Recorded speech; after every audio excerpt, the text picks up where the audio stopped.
My first comment is I apologize. I'm on about the 114th day Furthering your education. of the 100-day cough. I've got enough x-rays on my chest to know that there's nothing bad about what I got, nor can I pass it on to you. So anyways, I'll probably be coughing 3 times tonight. So with that, I'm gonna go on to the native lands acknowledgement. The purpose is to acknowledge someone is to say, I see you, you are significant. The purpose of a land acknowledgement is to recognize and pay respect to the original inhabitants of a specific region. It is an opportunity to express gratitude and appreciation to those whose territory you exist in. COCC would like to acknowledge that the beautiful land our campuses reside on are the original homelands of the Wasco and the Warner Springs people. They ceded this land to the U.S. government in the Treaty of 1855. The Paiute people were forcibly moved to Warner Springs Indian Reservation starting in 1879. It's also important to note that the Klamath Trail ran north through this region to the Great Celilo Falls training grounds. Descendants of these original people are thriving members of our community today, and we acknowledge and thank the original stewards of this land. So with that, we go to a roll call. Jen? Yeah. Joe Krenowitz, Here? Erica Scatfold, Here. Aaron Murs, Here. Aaron Foot Morgan, here, Alan Unger, Here. Laura Kraska Cooper, here, Jim Porter. Lori Chesley, here, Alicia Moore, here, Laura Boney, here, Michael Lalonde, Here. Roger Detweiler, Here. Rebecca Lambert, Debbie Hard, here, Harry Hamilton, Richard Hurd, Here. Dustin Saylor, Sue Pierce, here, Tony Russell, Here. Carl Baldessari, Here. Brett Michalski, Here. Beth Wright, here. I see Rechtenwald out in the hallway. Kyle Matthews, Here. Mark Reineke, Here. and Jen Kovitz, that in the role. Right, thank you. So that will go on to the next item is the president's report, Dr. Jensen. Well, we're in for a treat tonight. We have some students who are being recognized for their good work and faculty and staff as well. So I am going to turn this over to Beth Wright to get us started. I'm actually gonna introduce Beth real quickly because she doesn't brag about herself enough. Oh. But Beth actually started at COCC and graduated from this college. And during her time here, she was a well-competed for work study student in the admissions office, financial aid office, and so many more. So eventually we just hired her on. And about a year ago or so, Beth started as our financial aid advisor. And in that role, she has enjoyed coordinating the All Oregon academic team work. So that. Yeah, that's a good lead in. Of all the things I've done at the college, and forgive me if I get emotional, but of all the things I've ever done at the college, this has been my very favorite thing. It's just the most wonderful thing. So each year, each Oregon Community College selects 2 transfer and 2 CTE students for the All Oregon Academic Team Award. To earn this team distinction, students must demonstrate academic excellence and intellectual rigor combined with leadership and service. A minimum 1.5 GPA and completion of at least 54 credits is required. Nominated by faculty member, finalists undergo a review process by the college's Committee for Academic Excellence. The students will be honored at the Oregon Community College Association's All Oregon Academic Team Luncheon event on Friday, April 19th at Chemeketa Community College in Salem with State Representative Tanya Sanchez providing the keynote address. These students are eligible for a number of significant scholarship opportunities. It was noted at last year's luncheon that there were over 4,000 Oregon students eligible to receive this prestigious award. Of those 4,000 students, 52 were selected. I think that puts this in perspective. I'm proud to announce that students Tony Alegria, Chris Kent, and Jordan Taylor have been selected to represent the college on the 2024 All Oregon Academic Team. The nominators will now introduce the team. Brett, if you can go first, followed by Sue and then Carl. Of course, absolutely. I'm Brett Michalski. I'm a professor of forestry and wildlife in the Natural Resources and Forestry program here at COCC. And I nominated Jordan Taylor. I met Jordan in the fall of 2021. Some of you may remember the fall of 2021. We were all wearing these things inside, right? So we all had our masks on. And what I first noticed about Jordan was she was always smiling. And if you can tell a person is smiling with a mask on, you know they're pretty happy, pretty enthusiastic. So she brought this enthusiasm. Not only was she a super capable student, but she didn't want to just understand or get the grade, but understand stuff. I can turn the assignment in, I want to understand it. And the other thing that really impressed me about Jordan and led me towards this nomination was her desire to, and this sounds like competitiveness. It is. It's the good kind of competitiveness where it's like, if this is hard, I want to achieve this, not because I want to be better than anybody else, but because I want to achieve something that's hard. And I saw that in Jordan. And in the fall of 2022, she took on a project to photograph bighorn sheep. That was the species she selected for a class project. And I told her, I said, it's going to be hard. She said, okay. I said, it's going to be really hard. Okay. You're probably not going to get a sheep. She said, or I'm going to get a sheep. And yeah, she got sheep. Not one or two, but 1,400 pictures of bighorn sheep on the lower Deschutes River. And she had to schlep a canoe down a hill and cross raging rapid. Okay, they weren't raging rapids, but cross the Deschutes River. And just that sort of dedication to excellence was what made Jordan stand out above, many students that I have that are good students. So that's why I nominated Jordan.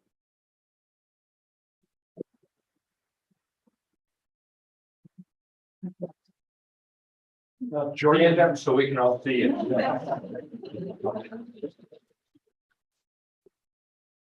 Jordan, do you have any comments or anything you'd like to add? I would like to say first off, thank you, Brett. It's a lot comes from who I am as a person, but a lot comes from who Brett is. And someone who I will take many lessons from throughout my life, for sure. And just giving me the opportunities to choose the hardest thing possible and then helping me through it when I need a little help. So. Well, once again, congratulations. Thank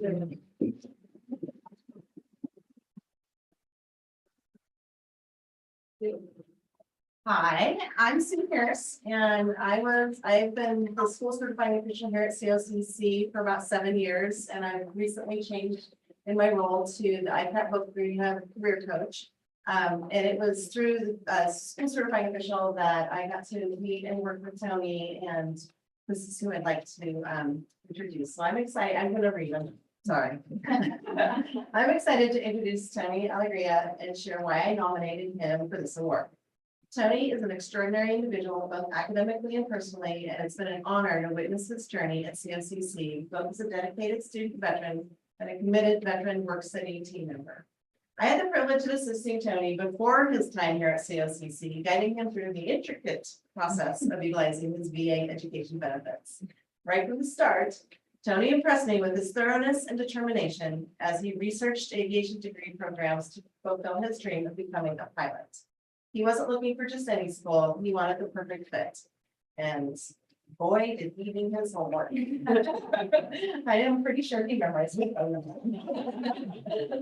What I loved is his frequent inquiries showcased not only his intelligence, but also his respectful and engaging demeanor, making every interaction a pleasure. Choosing COCC and pursuing an AAS aviation airplane degree was a significant commitment for Tony, one that he has approached with unwavering dedication. Tony has excelled throughout his academic journey, maintaining exceptional standards and consistently achieving top grades in a rigorous program. Tony's commitment to precision, discipline, and continuous learning reflects his deep passion for his chosen field. Beyond his academic pursuits, Tony's service to our country has shaped him into a natural leader with a strong work ethic. Thank you for your service. He embodies perseverance, responsibility, and leadership, qualities that shine through in all his endeavors, whether it's supporting veterans and fellow students, contributing to campus events, or excelling in his role as a veteran work study student. Tony's willingness to go above and beyond to assist others and his exceptional character make him a true asset to our community. So as Tony continues to pursue his dreams, I have no doubt that he will soar to new heights and make a positive impact wherever he goes. And speaking from personal experience, I feel completely confident having him as a pilot. So congratulations, you are truly deserving of this recognition and your part.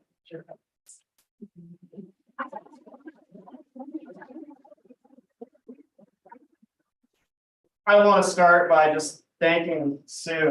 I was not expecting that much. That was so overwhelming. But she really knows how to butter a person up. I'm from Bremerton, Washington. I served in the Marine Corps for 6 years. I worked with aviation pilots in the Marine Corps. I got to fly in all sorts of military aircraft. It really inspired me to pursue this career path. And the reason I chose COCC is because it has the best flight program and you get a college degree. And the people here are just so overwhelmingly loving. They're loving. They came to me with open arms. I remember I reached out to multiple schools and I didn't get responses right away. And Sue was one of the first people to respond to me within like a day. And I got all the answers I needed and I just felt so overwhelmed by the people here. So yeah, I guess my future is to shoot for the airlines and to be hopefully a flight instructor here at school. Thank you.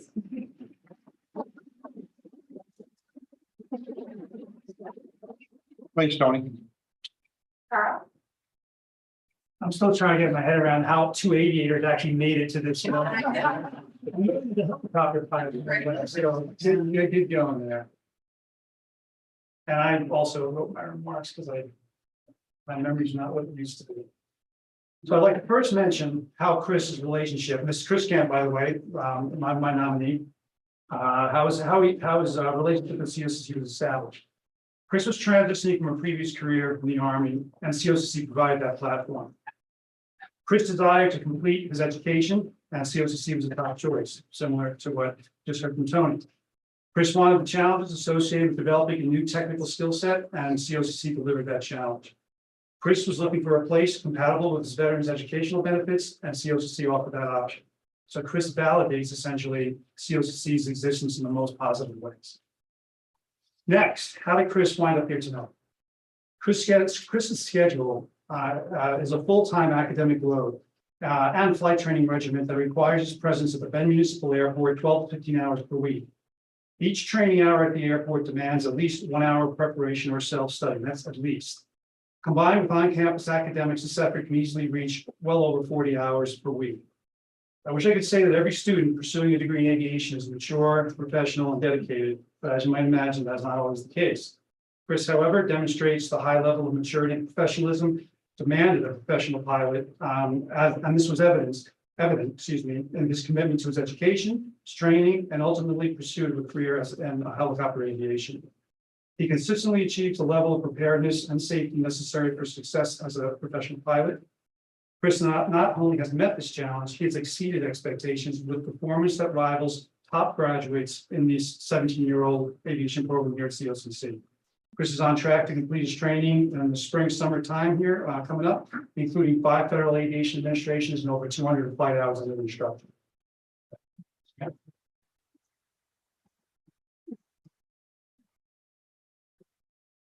Thank you.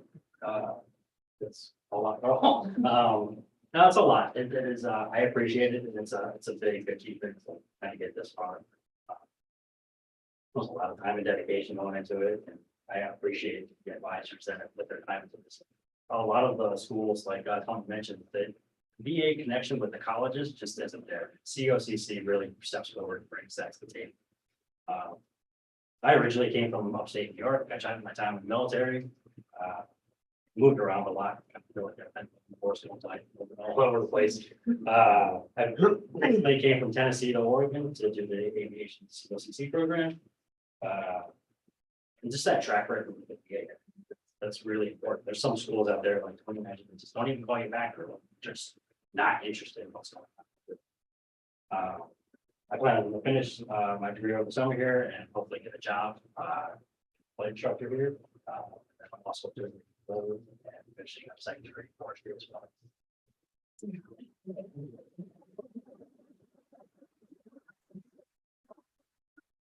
And I know at least one of our faculty nominators is supposed to be teaching tonight, so Brett, you can bail out on the class. I technically am in class. You didn't have to say, and there's no pressure to do so, so you're welcome to leave if you'd like to do that. So thank you and congratulations to all of our students for just fantastic work and what you brought to this college. Yes, you all make us proud. Thank you very much.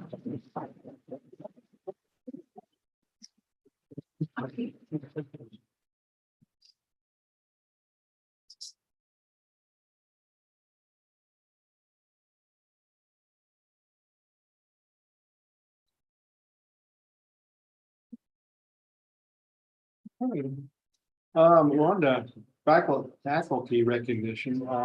Anne Marie is not here this evening. She's stuck in an airport or in an airplane, at an airport somewhere. So we're going to ask Tony Russell to step up on her behalf. Tony? Thank you very much. I'm Tony Russell. I'm one of the instructional deans of the transfer programs. And I also work with Deer Ridge Curriculum Facilities, our e-learning program, and with Nick Repton-Wald in curriculums. It's my pleasure to work with all of those different areas. Tonight, it's also my pleasure, and unfortunately, I know this hurts Anne Marie at her core because she loves this kind of thing. She lives for these moments where she's able to celebrate faculty members and talk about the great things that they're doing. So I don't know that I can do it justice for her, but I know that she misses being here. I'm going to talk first about faculty members who've been recommended for tenure, and we'll talk about those who've been recommended for promotions, sabbatical, and finally emeritus status. So those who've been recommended for tenure, you'll hear the names of several faculty members over the years as they go through the promotions process, but they'll only go through the tenure process once. Tenure is the culmination of 5 years of probationary teaching at the college, and those 5 years are associated with 3 years of evaluation by their designated evaluator, who's normally their department chair. They have a peer team that works with them. Obviously, students evaluate their courses. Either a dean or the vice president for academic affairs comes and visits their class as well. And even once they've achieved tenure, they still continue to go through a review process, and every 5 years, there's another peer team review. So it's my pleasure to recognize the following folks. If they're here, I'd love for them to stand. I'm going to read a short bio about them, and then if we could have everybody clap at the end, that would be wonderful. So I'll start with Dr. Sarah Barron, who I've not seen here. Okay, but we recognize Dr. Sarah Barron. She's an assistant professor 2 and program director of public health. She holds a bachelor's degree in Latin American studies with a minor in Spanish, a master's in public health promotion and education from Tulane School of Public Health and Tropical Medicine, and a doctorate in educational leadership from California State University. She joined the COCC faculty in 2019 and teaches many courses in her field of expertise, including health and social justice, community health, alternative medicine, and the U.S. healthcare system. A few of Sarah's accomplishments at COCC include the community health worker and peer support specialist certificates, and co-organizing the Traditional Health Worker Summit, which brought hundreds of health workers onto our campus. She's involved in health worker policy at the state and county level through her work on the Central Oregon Health Council. She is a passionate and empathetic instructor who strongly values accessibility and engaging students in real world experiences.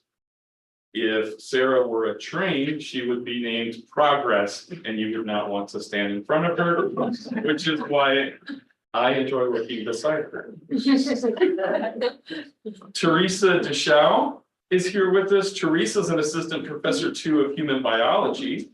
Teresa holds a Bachelor of Arts degree in Spanish and a Bachelor of Science degree in Cellular and Molecular Biology, as well as a Master of Science degree in Biology, all from Western Washington University.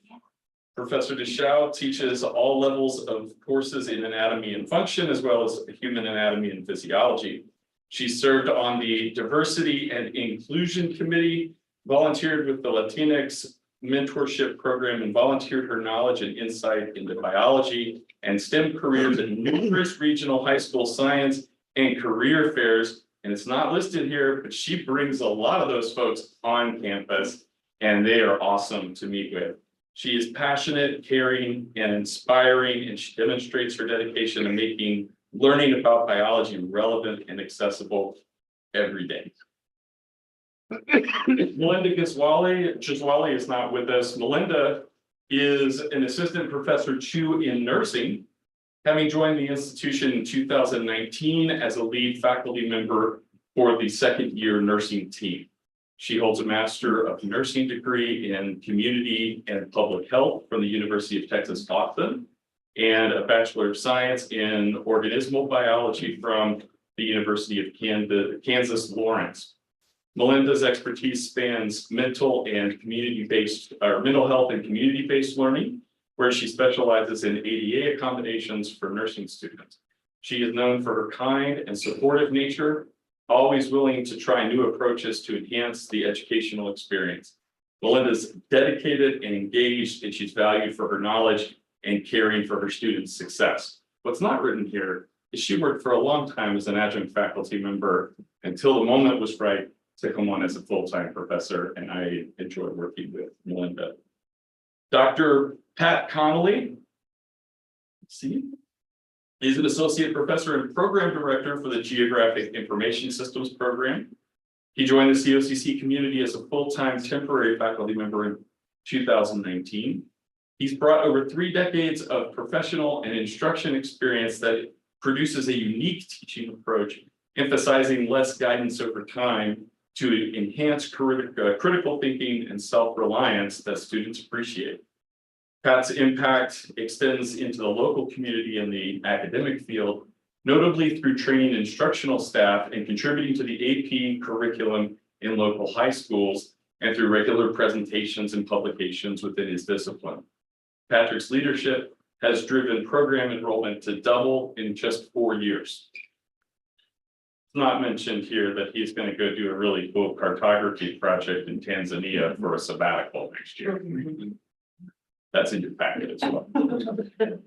Finally, Rodney Van Oerstal.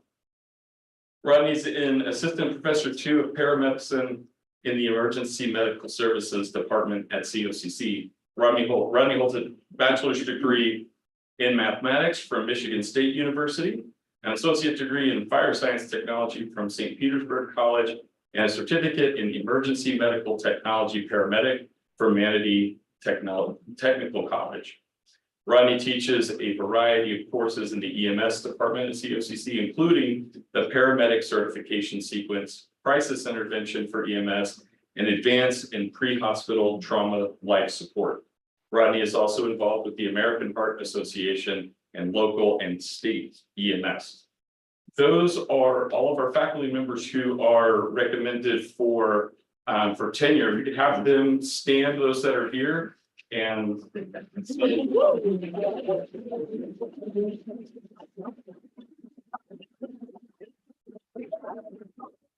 all right. Do we wait to make resolutions and votes and all that stuff at the end? As I understand, we do them one at a time. That's what we've historically done. I have ended, and so if anyone wanted to make a motion, that. So in your packet, you would have the options in the page 482 under B. So I'd like to make a motion. Yeah, someone who can say people's I'm names right. happy to try. Be it resolved that the Board of Directors of Central Oregon Community College grants tenure to Sarah Barron, Teresa DeShao, DeSitter. Yes, you're doing great. Okay, Melinda Giswali. Giswali, Patrick Kennelly, Rodney Van Ortsel. Second. Good job. So the motion, Congratulations. motion has been made and second. Everyone in favor, please say aye. Aye. Opposed? Very good. Congratulations, everyone. Once again, you make us proud as well.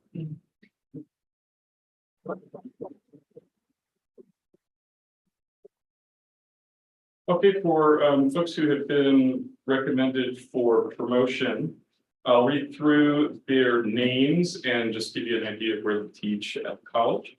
And the different, I'll go by groups of those who promoted from one level to the next. So we'll start with those who have been promoted from assistant professor 1 to assistant professor 2. We have Alpha, who's our program director of health information management. Rebecca Ramos, who's a professor in the math department. Roxy Suppley, who's the program director for criminal justice. She is also a trained, not called Progress, but you don't want to stand in front of her. She's awesome. Dr. Marilyn Waller-Newall, who teaches in our medical assisting program, but also graciously teaches in biology as well. All right, if any of those folks are here, would you please stand so we can clap for you?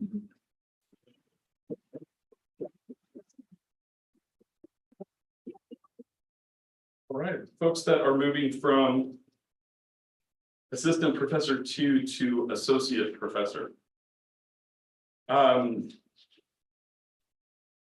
Mike Artis sadly has passed away, and he has been awarded his rank of associate professor. He taught in the Fine Arts and Communication department.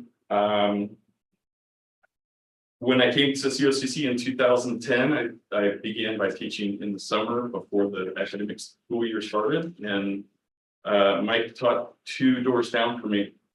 And he was one of the most gentle and kind human beings I've ever met. And I celebrated like crazy with him and hugged him in 2017 when he eventually went from being an adjunct faculty member to a professor. He was one of the most loved people at Deer Ridge, and I can't tell you how many of the guards would talk about Artis and how great a person he was. I was able to hug him when he was awarded tenure last year, and I sorely miss him. And so we did think it appropriate to award him associate professor. Dr. Kirsten Hostetler is one of our faculty librarians. Laura Unverzak is a faculty member at Cascade Culinary Institute and teaches baking and pastry arts. And we'll have those folks stand up and give them a round of applause.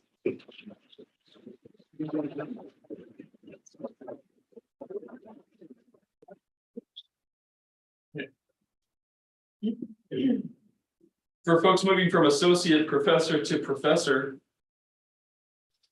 Dr. Justin Borowski teaches speech communication in the Fine Arts Department. He also works 2 down from me in that building, just to the other side. Also a wonderful friend. Jenny Cruikshank leaves for Scotland tomorrow. She works in our Health and Human Performance Department, and she's on an amazing sabbatical that I can't wait for her to come back and talk about, but she will be on a plane tomorrow. Sarah Fuller is the department chair of the science department, and she teaches biology. It's also wonderful to work with. Lynn Hong is our primary instructor for the Chinese language and culture program. Mr. Murray Godfrey is a professor of history. Ken Swartow is a professor of computer and information systems. Dr. Forrest Town works in the science department as a professor of chemistry. Finally, Wayne Yateman, who has moved to the business department, but will be forever known as one of the best fundraisers that we have for as many contributions to Empty Bowls and Meal of the Year event as a culinary faculty member, but we don't remember that because now he's in the business department. All right, so any of those folks that are here, please stand so we can.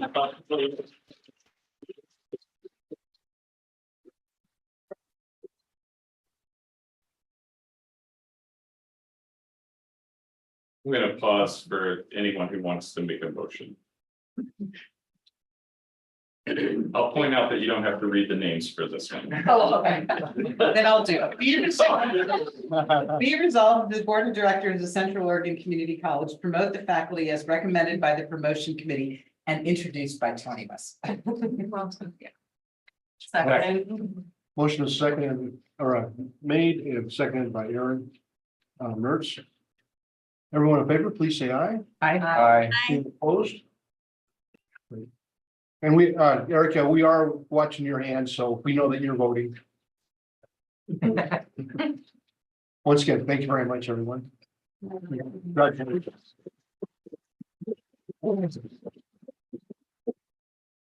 All right, as an information item, we've recommended Thor Erickson from the culinary department, Dr. Pat Kennelly from Geographical Information Systems, and Sean Rule, professor of mathematics for sabbatical in the upcoming year. And there are details in the board packet on what kind of really great things they're going to be doing.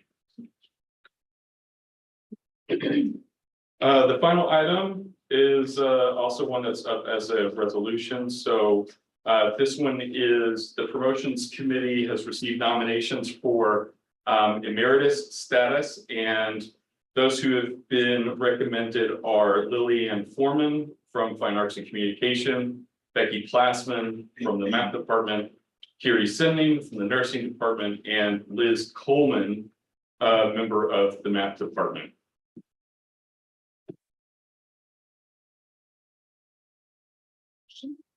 Be it resolved that the Board of Directors of Central Oregon Community College District approves emeritus status for retiring faculty members Lillian Linford Foreman, Becky Plassman, Carrie Senning, and Liz Coleman.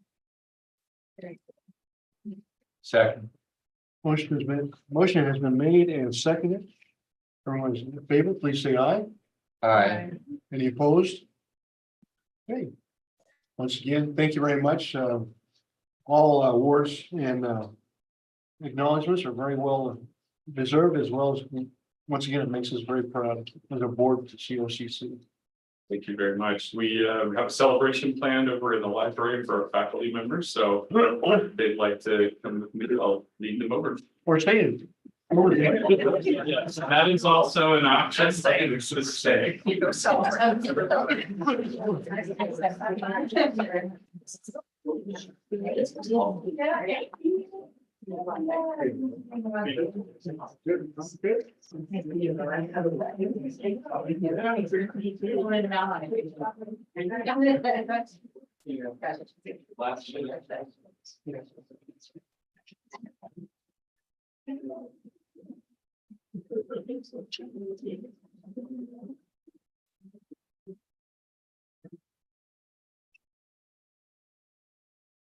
Very good. Okay, well, let's go on to item number 5, agenda changes, if there's any. We have a classified employees to do that. Rooms that. Okay. Go to the next page. Yeah. Get one more there. Okay. Oh, yes, Laura, please. I'm sorry. I have the good fortune of announcing an emeritus recommendation for a very long time classified employee here at the college. She's not here with us this evening because she actually retired in October of 2023. So we're in her rearview mirror, but she did so many nice things and wonderful contributions to the college. Jan Fisher, she worked at Fiscal Services and held a variety of roles. She started in 1984. And then she retired in October of 2023. So quick math, 39 years here at the college. During her time, she was nominated and awarded by her peers, both the classified award of the year, employee of the year, and the Bart Query Award. And both of those are very significant honors. So I would ask for your recommendation and approval on emeritus status for Jan Fisher. Great name is easy to say.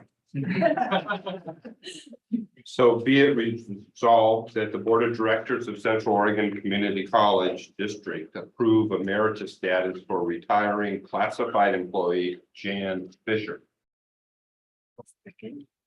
The motion been made, second, everyone in favor, please say aye. Aye. Any opposed? Great, Thank you very much. thank you. Okay, now on to agenda. Is there any changes or corrections we need to address? For the board or for the staff? Okay. That will go on to public comment.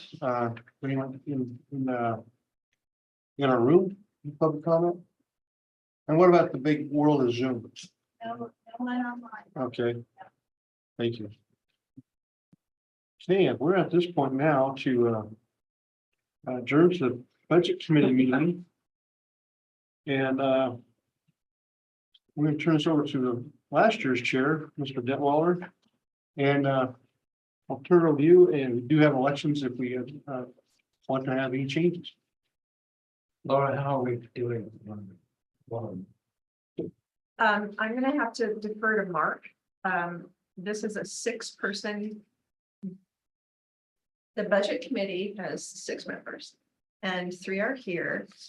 Yet the budget committee, I believe, by Oregon law, consists of the board of directors and the budget committee. So I believe we do have a quorum, but I'm gonna ask Mark to confirm that. That's my understanding as well. It's the combination, so you're in good shape. Yeah. Right. But thank you for asking. Sure, just want to make sure. Yeah, as you just heard, the budget committee. That is the case with most public entities in Oregon.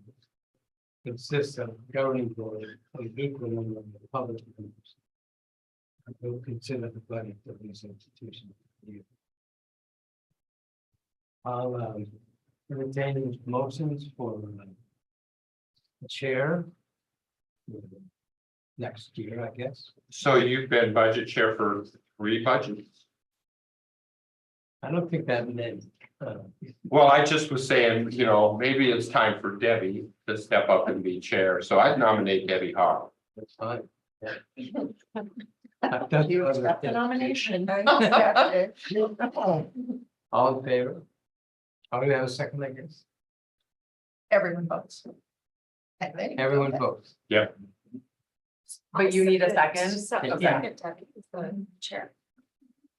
All in favor, say aye. Aye. Opposed? Hearing none. You're it. Now we need to also need to do a vice chair. So I entertain motions for nomination for vice chair, budget committee. We have had a vice chair, but I don't know if Rebecca's here. We've been communicating with Rebecca, so I'm surprised she's not here. So maybe I assume something came. And yes, she was the vice chair. I believe Richard is also on Zoom. Richard's on Zoom. Roger, do you want to be vice chair? Yeah, I would say Roger because he's here. I would move that Roger be vice chair, because he knows what he's doing if Uh-huh. ever we need him to step in. Okay, I'll second that. okay, moved and seconded, I become the vice chair. All in favor, say aye. Aye. Hearing none, I guess. So we'll move on then to Lawrence. Well, I'm going to be brief because the really important detailed information comes from Michael Lalonde, but I just wanted to make a few points that, for those of you who've heard me before, are going to sound familiar. This year's budget process really worked under some of the same principles, guiding principles that it has for a long, long time. And that is that there is very disciplined and thoughtful spending. When we make projections about things like enrollment, we are conservative. We budget conservatively here. We maybe to some folks' chagrin, we don't fund every request we get every year. That's not because they're bad requests, it's because we are conservative budgeters. I'm really delighted to tell you, we get great requests, you know, but they are all very valid and none of them is at all frivolous. But we look at things like timing. Is this the right time? Is this request needed now? Do you have the money in your budget? Have you double checked that? Maybe you can already pay for this. Is there someone else's budget that has room for the expenditure? How can we reallocate to make requests happen? We also seek to keep tuition very steady. We've talked about that in previous years as well. We absolutely don't want to exceed the inflation rate. This year's CPI West right now is 3.6%. Our tuition increase is less than that. We want to keep tuition steady. We want to always consider inflation. And we want to be as predictable as we can be for students over time who don't see our tuition differ widely between 1 year and the next. So 1 year it's 11% and the next 2 years it's 0. So we try to keep that really steady, but as low as possible because we know the needs. So those are all of my assurances before Michael starts into the detail. And he will speak much more eloquently about our process and our results this year. And I'll say it up front, I am truly grateful, said it before, that Michael is here. I think he's done a great job. I keep learning more and more about budgets and he just brings a new fresh set of eyes and some great ideas. So I'm no pressure, Michael. Not trying to add any pressure. Let me comment, Michael, I appreciate the time you spent with me a while ago, to help me understand the funding process.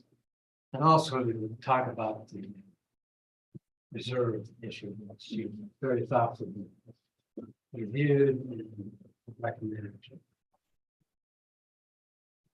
Thank you. Would you mind just telling us about the timeline for the budget real fast, just to get us oriented? I shall.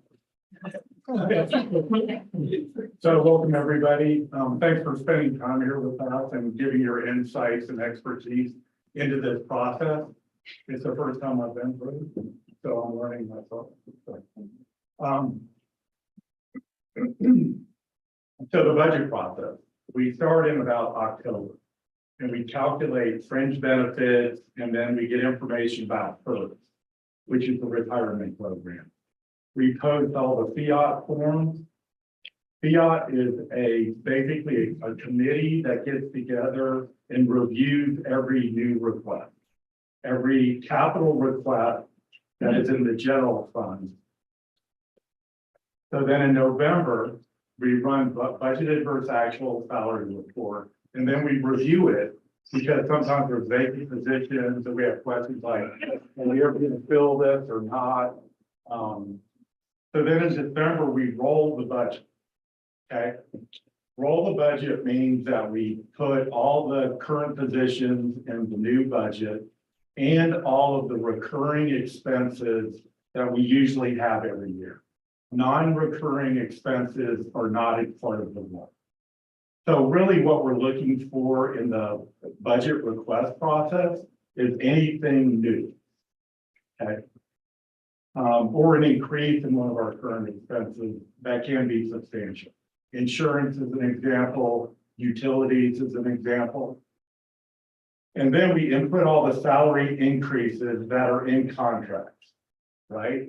Or what we think we could face for an increase depending on a market study or anything like that. January, February, March, the fiat committee gets together. We got together 3 or 4 times this year. And we basically look at every request and we rank based on how many people it impacts, how much is the need, all that kind of stuff. Cost is also a variable in there as well, which I don't think is as important as the other two. Because if it's higher cost, has a huge impact on the college, you know, it still might make sense to do. So, and then we have another committee called the Facilities Advisory Committee. We haven't had that committee for the last couple of years, and that committee reviews all of the facility requests. Like if you want to paint a room, or if you want to, you know, you need to fix something like HVAC on a building, or you need to change the elevators out, which is a real example from this year. That group goes through and they rate everything. At the same time, I am trying to figure out what the revenues will be in the future. So I'm paying a lot of attention to what the state is doing in terms of legislature in Salem, trying to look at real estate values, looking at tuition, all that kind of thing. So we have a good forecast. This year, another good revenue was our interest, which is significant. And then SLT reviews all of those recommendations, and we go through a prioritizing process and then makes a recommendation to the budget. Any questions? What's the process for budget requests to come to you? For budget requests from departments? So they actually fill out a form and they submit it to the FIAT group, and FIAT is a committee that reviews all of it. And I sat in all of them. And also, I believe all SLT members review those before they're submitted to make sure that they would think this is a wise expenditure for our area. Yeah, there's a signature line on the one for an SLP. Any other? Okay, definitions. The general fund is our general operating fund for the college. So you see, you know, the normal revenue comes in, and then all of the expenses for IT, HR, instruction, campus services, instructional support, all that kind of stuff. And our objective is that we try to be prudent in both, you know, forecasting revenue and then coming up with a budget that we can live with and really approve things that are extremely important that impact the most people. Activities designated or required to be accounted for in a specific fund or in a non-general fund. And there's a like debt service reserve fund as an example. Auxiliary funds, bookstore, student housing, all of those are in separate funds. And then we review those budgets in May. So 2 meetings of the budget committee, and then it goes to the entire, to the board in June. So I've already covered some of this. But a 5-year projection is required in the board policy, so I'll show you what that is. And we had good news this year that S&P Global reiterated their AA rating. And then I saw that Moody's has us at A, little, whatever that means. But I suppose it's good. Okay, so we have a new reserve policy. And when I first joined the college, Lori went to me and Kathleen and said, what do you think our reserve policy should be? So we talked about a couple of things, and then I went on a really big deep dive. And I found recommendations from the Government Financial Officers Association. They have a couple of studies. They have a recommendation, which is rethinking reserve policies. So basically what they say, and the GFOA is a group of about 20,000 financial officers in Canada and the US, which their sole purpose is to make sure that everybody follows best practice. So their best practice said, any government institution should have a reserve of at least 16%. but you have to do a risk analysis of your specific institution to find out what yours should be. So I did that. I looked at the liquidity needs of the college. I looked at the potential for us to lose revenue from tuition or state funding. I looked at hazards like wildfires around. I looked at all these different things. And what I came up with is that we should have 16 plus a liquidity reserve, which is 13%. So total of 29 to 4 month reserve plus 13%. So that's where the range came from, 29 to 45. Can I jump in briefly? Yeah. Because I want to remind, I want to let new board members know and budget committee members and board members from last year. This whole review that we asked of Michael comes from a board discussion at the non-general fund budget committee meeting last year when the board asked a great question. I was very pleased because our reserves were high. I want to say 23, 24%, something like that.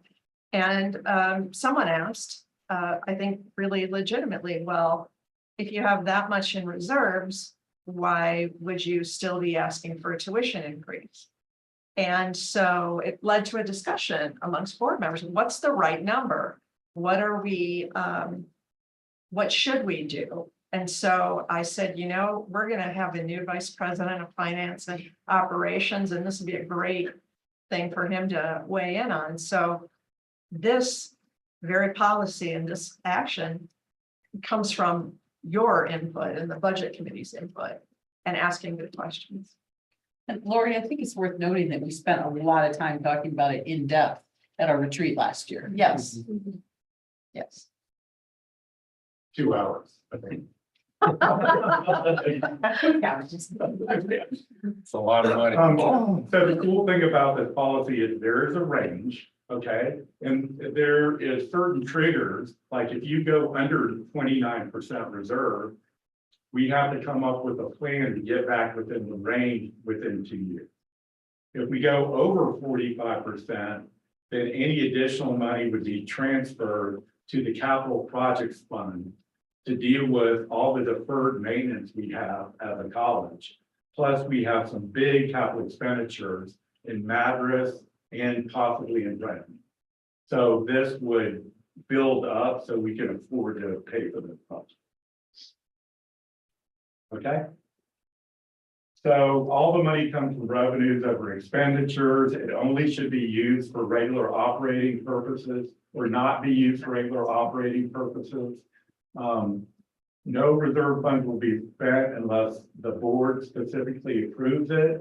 And the other thing that it does allow is if you want to test a program for a couple of years, you can do that, but then there has to be permanent funding for that program. So I think I covered all the bullet points, and then I will report on both of those reserves, the capital projects fund and the general fund reserve, at least annually. Any questions about But I'll add also that I think that this new policy expands our view of what reserves should be for. We really thought of them as only related to risk before. At least that's how I looked at it.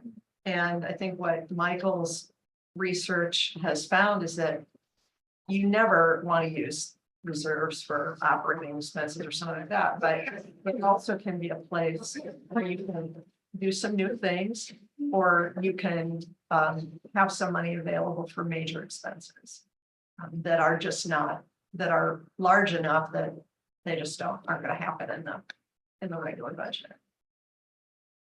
I'm going to stop interrupting them. No, you can interrupt. Please do on occasion. Okay, let's look at our budget for 24 compared to what we think we're going to end up at. Now, this is super unusual. Okay, I don't expect this to happen very often in the future, where we basically had $4.4 million in revenue, more than we expected. Okay, we had tuition go up, we had state aid go up. It was a pretty amazing year, plus we had interest in our investments, which was significant. Currently, the local government investment fund is paying at 5.2%. And I think, last year, the year before that, it was paying our leading. So that added quite a bit. Any questions about that slide? It's good news. That's fine. So what caused the state aid to go up by so much? As I recall, it was simply, we used a conservative number when budgeting what that amount would be. And the legislature was still having conversations at the time we made that estimate, and they ended up coming to a higher number of money that the community colleges would share. So a conservative budget. Okay, thanks. Okay, please note this number right here, 53.5, which equals total revenue plus transfer in, okay? 53.5. We budgeted or appropriated 56.4. And so we could have had a deficit of about $3 million. The thing about the college is we don't spend all of our appropriated expenses. The reason we don't is that there's turnover, that we budget at the highest insurance rate for everybody. Sometimes we have position open because they're reserved for somebody that might have a different position for a while. So it could be any variety of things. But overall, we saved $8.4 million from the appropriation. And the addition to the reserve fund was hopefully will be 4.5 million. And so we will be above the range of the reserves, which is 29 at the bottom, we'll be at 30%. Make sense? So, Michael, does that mean that we would potentially transfer just 1%? No, right? We get to choose what we pay, what we will transfer. We have a recommendation. Yeah. Some of the things that I would like to do for like deferred maintenance and things like that. We need to do some work in order to even think about it. So in the budget, we have like engineering for HVAC and science and HVAC and healthcare. But is that on the criteria that if you're over 46%? Over 45, by policy, you would have to move it over. Right. But if you're within the range, you don't have to. But if it's, and it doesn't matter how much over 29% we are, we just get to choose at that point what we do. Okay. Okay, this is what the enrollment looks like.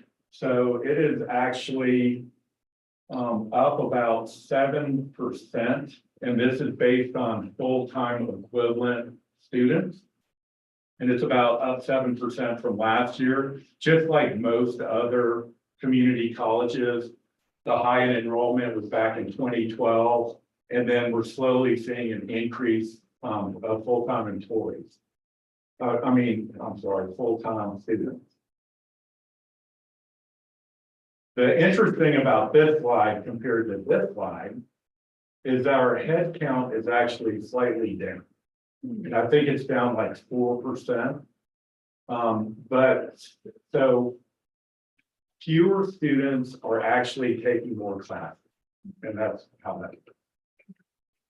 Michael, before you move on, I just want to revisit the revenue side of this. It looks like you've spoken.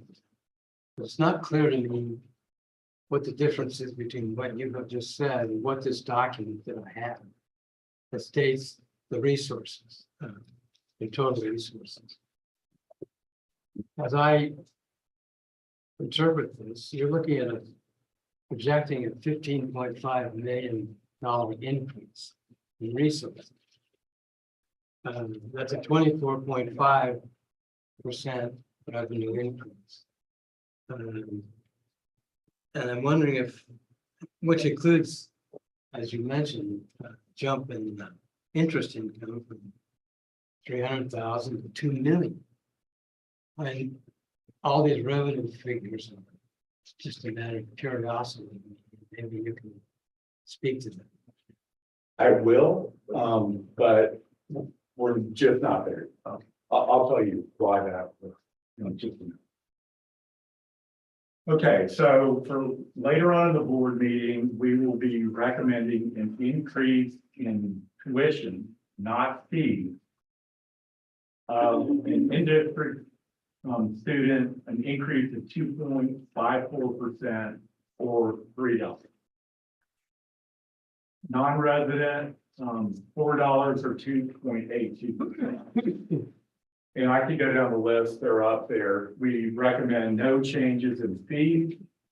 And then you can see that total tuition residency categories, the increase is actually lower because we didn't increase at all. So, yeah, 2.19 for in-district would be their increase in overall, which is pretty slow.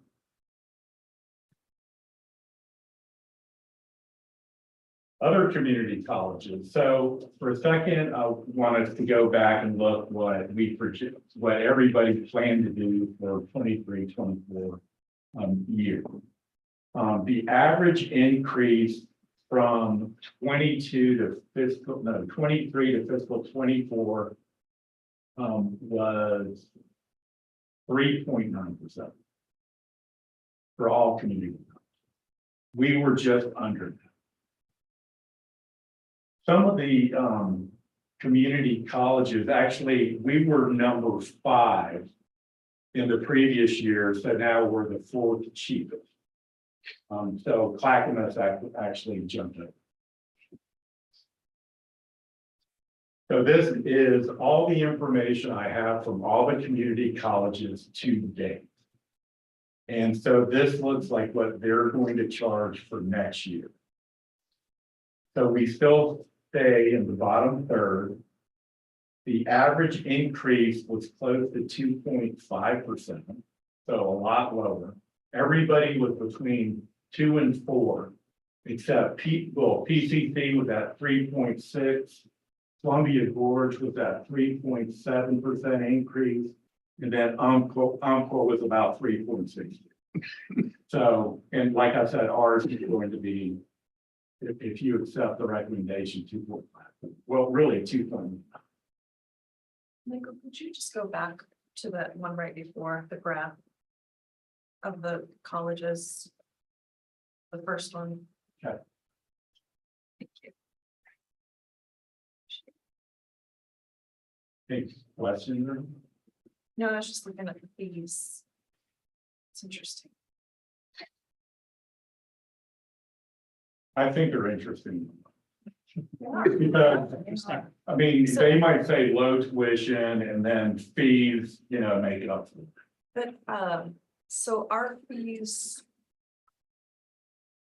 are going up or not going up? They're not. Those fees, they'll say at 1925.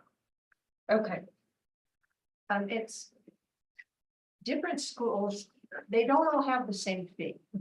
There are different fees at different schools. Some have a wider variety of fees. Some might have one fee that's very, very large. So that really differs according to, I guess, history, tradition, philosophy. And I've certainly heard it said, at least in other states I've been, some people kind of hide tuition and fees. I don't think we've increased fees in a few years, maybe the technology fee a bit. So we try to be, we try to be accurate in our advertising. I think our fees might be, Clackamas and our fees might have gotten mixed up, and we may be even a little lower. between the two slides, Michael, that's listed as fees for COCC is 231 on one slide and one, I can't see that part, 86 on the other, maybe one. Yeah, that's right. It just might make us a little bit cheaper. Yeah. Is the math right?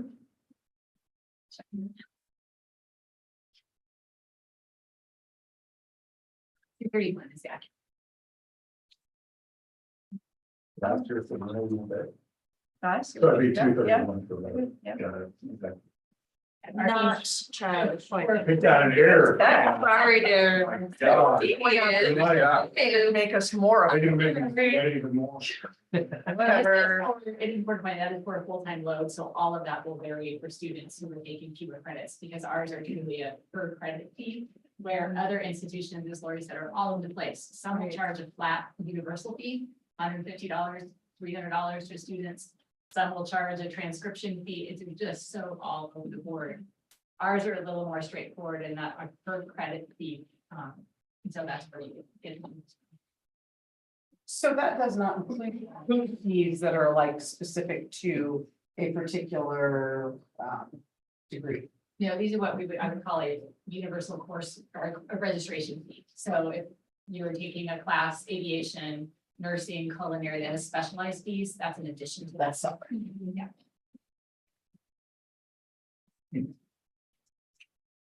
Okay, revenue trends. These look really positive, right? And in the business world, they call it, this a hockey stick graph.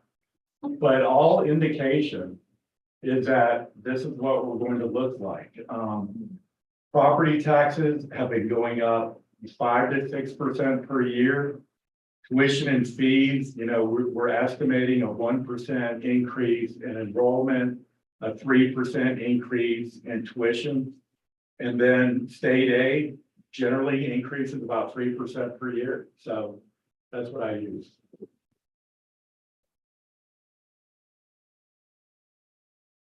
This is a kind of a map and a source of where we get our property taxes from.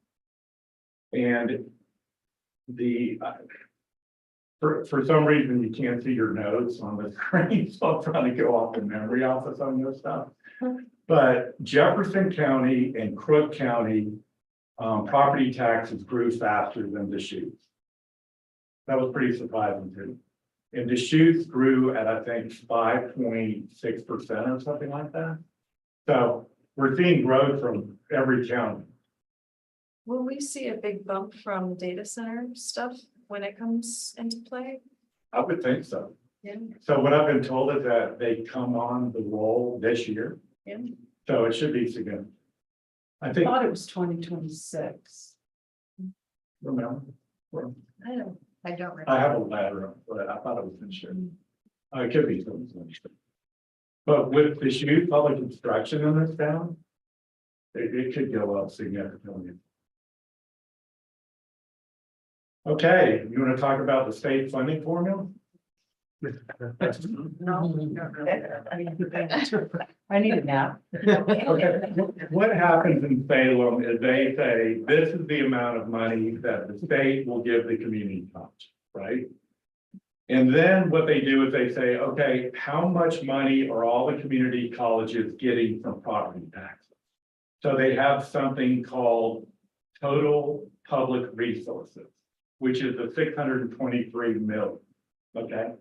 Then they subtract out what a base payment is to all community colleges, which is really just to support the smaller colleges. And then they come with the available full-time equivalent student number. Got it? Okay, let's move to this. This is fun, isn't it? Okay, so what they do is they take 3,505 students and they divided it by 62,282. Got it? So they come up with a ratio. And they multiply that ratio by the 602 million from the previous slide to come up with our allocation of 33.9. Did I make it sound like it makes sense? No? So far. Okay. So the interesting thing is that our property taxes and Blue Mountain as well pay for 66% of our funding, according to this model. And the CCFSF only pays 34%. So that's coming from the legislature. That make sense? So the reason they created this whole thing is they wanted each community college to be treated fairly. And to kind of, you know, make sure they receive similar types of money. Michael, I think it's worth noting for the people who haven't been around for a little while that, from my perspective, it's kind of annoying because our tax rates are higher here, and particularly Deschutes County, than they are in many other counties around the state. But they're capped because of our measures that cap increases in taxes. And so as a result, we actually tax our citizens more. And therefore we get less money from the state. So in essence, we are subsidizing other community colleges, other jurisdictions. Several years ago, when this first happened, we sued the state. We COCC sued the state and said, hey, that's not fair. We're taxing ourselves. You should give us the same amount for support that you give to the other community colleges, whether that's just an equal amount or whether that's based on FTE students or FT, anyway, full-time students, we'll call it FTS, but anyway, we lost. And the Supreme Court spoke and said, nope, y'all agreed to tax yourself more so you get less because ultimately we want to provide the same amount of support per student across the state. Anyway, interesting history to know, I think. And they do the same for K-12. Yep. You want me to keep this slide up longer? It's fine. So the next couple of slides are about key assumptions when we come up with our forecast. So again, like I said, we base it on the CCSF distribution. I mean, we know we're going to get 11.9 for fiscal year 24. We increased it for next year by 3% to hit 12.3. Property tax revenue growth, like I said, it's been 6%, 5.5%. So we're estimating 5 to be conservative. Tuition rate increases, we've already done through all that. No technology fee. These are the actual enrollment numbers that we're using right now. So it was down 4% in fiscal year 23. And then we're seeing somewhere around 7 to 9%. No, I'm sorry, that number's wrong. No, for this year, 7 to 9% for this year. And then we're just estimating a small growth of 2% for next year and 1% the year after. And then I did put all these transfer in amounts at the bottom. So transfer in is numbers that I looked at all the non-general funds. I looked at their activity. And if they had enough funding in their non-general fund account, I'd move some to the general fund. I did not move. I didn't move all the money out there in non-general funds. I just moved enough for us to cover our budget and to be in good shape. So we have other opportunities, what I'm saying, in future years. Okay. So the other assumptions, these are the salary increases that happened for faculty and classified, administrator and confidential, 3.5 last year, 3.5 that happened in July 1 of 24, fiscal 24. And then we had a salary study and that's still being discussed. So we don't know what it'll be in 24, 25 for administrators. And then, of course, classified renegotiate 25, 26. Got it? Health insurance rate increases have been about 4%. Payroll assessment, PERS is the biggest thing. This year it's 38%. You know, it could be 40%, it could be higher, because PERS is performing poorly. Meaning there's, what they target is a 6.9% return every year. You would think they would have made it in 23, but they only made 5.9%. And then they lost money the year before. So, I mean, their whole analysis is based on the financial return that they get. And if it's lower than what they expect, then they're gonna have to charge governments more to pay for it.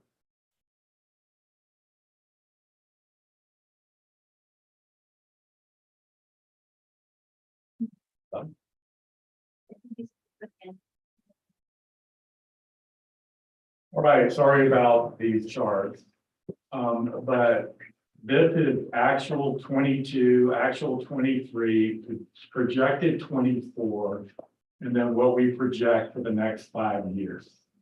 So we get a pretty solid increase in revenue growth, but I expect it to slow down a little bit.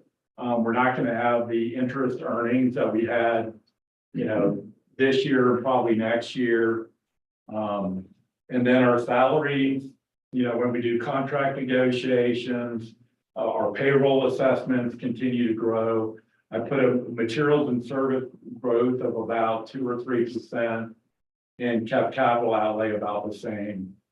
And then kept operating transfers about the same. But you see that we do have a positive bottom line for the next 5 years.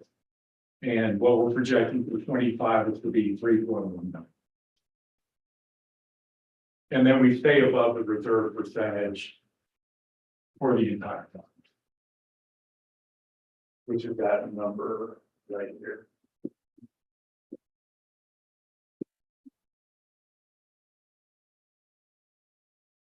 Any questions? Maybe move faster? I'll give them. No? Okay.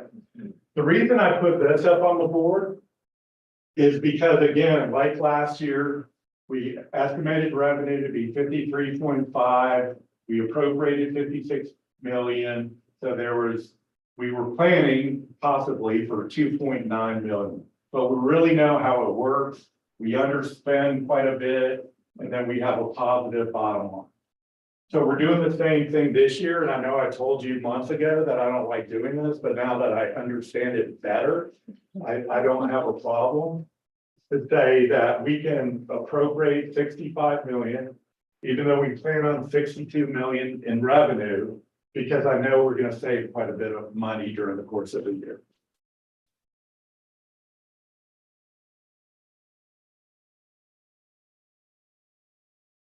So your question was, were you saying that we're projecting 58 million? I think you're looking at this number, 62,793, and comparing it to the budget. Is that right? I think you're on, is it your question on the later page? Is it on later page? It's the 24-25 general fund budget summary. And don't let me speak for you, but I thought that's the number you were looking at. Yeah, I'm looking at the general fund resources, the first page. Pardon me. That's where I got, that's where I'm coming from. Okay, I'll write this. Is this it? Doesn't look like that. Well, Yeah, we don't have your Oh, presentation. child. That's right. Yeah, can we get your slide presentation? Yeah. Yeah, I think I would do this a little bit different next year because you get a bunch of papers like this, right? And it would be probably better to look at it this way. Yeah, it's nice to look at the stuff before if we can get it before the meeting. That's not always possible right now. it just seems to be a matter of what we're getting, and what you're saying. So Yeah, it's easier if we can follow along with it right in front of It's us. gonna be helpful if we're all on the same page. I used to ask David Dunn, how come we couldn't get it like a week before? And he's like, because that's 4 versions before the one I present. That would be true as well. 24 hours before. would Because be everything helpful. changes really quickly, right? I mean, you get real information, real time information. Okay, so are you looking at page 1? That's what we're- Yes, after the agenda. 7B1. It's gotta Okay, be one. So. How can I put this? So.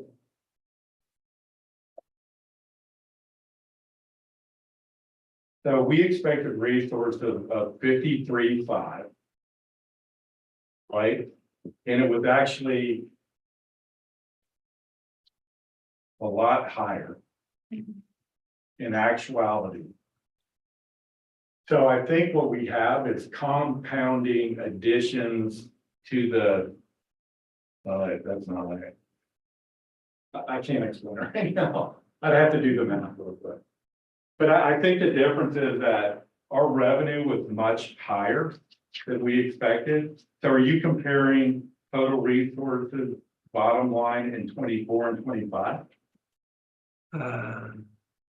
23 gives us the latest action. Right? So we're looking at budgeted last for this year of 63 million. And proposed 78.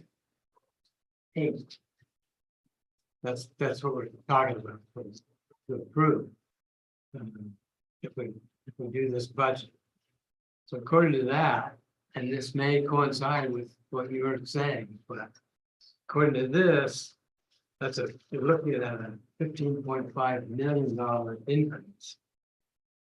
23, 24 to 24, 25, which is a 24.5% increase. And Michael, can I say what I think is missing here is that we don't have a projected, I'm sure you've got projected numbers because I saw them in some of the other slides you had for the 23-24 budget. And there's no line on this one for revenue. And so when we look from the budget of 23-24 to the proposed for 24-25, it's like a shocking increase. Because as you mentioned earlier, there's not a line in here about how we actually came in higher than we budgeted. So you're budgeting for 24-25 based on what we actually brought in rather than what we budgeted for 23-24. And so I think if we had that column in between those two, I think it would be easier for us to see why, because otherwise I agree with Roger. I look at this and I'm like, well, you said, maybe 4 to 5% increase in property taxes,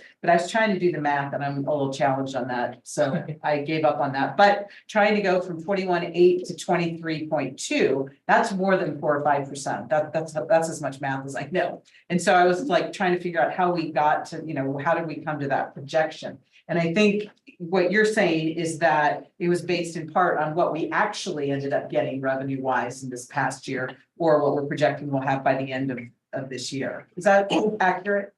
I think you described it extremely well. Minus the bad math. And I'm sure Michael would be happy to answer questions he can now. He could also come back to the next meeting and have maybe some greater detail or clarity. Yeah, I'd just love to see that column, but I think your explanation makes me very happy. Now I understand there is a logic to this that you've done very well, which is, we are much better off budgeting based on what our actual was this year than budgeting on what our budget was for last year. So, yeah, so I feel really good with your explanation. I just think it might be helpful going forward if we have that additional column with our projections. Yeah, it could be something like this. Because I think it would help us get there, but I just haven't had thought through how I can reconcile this with the printout and that.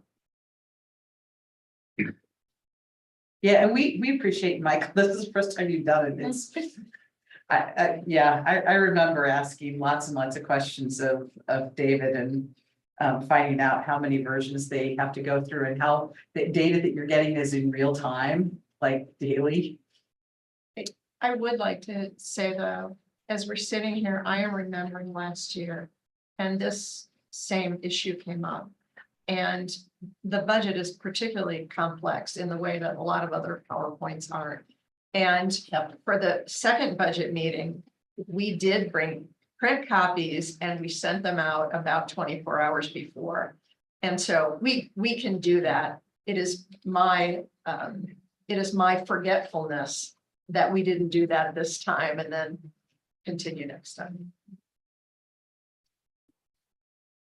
Just for the May meeting, we will have that 24 hours in advance and we'll bring print copies for everybody.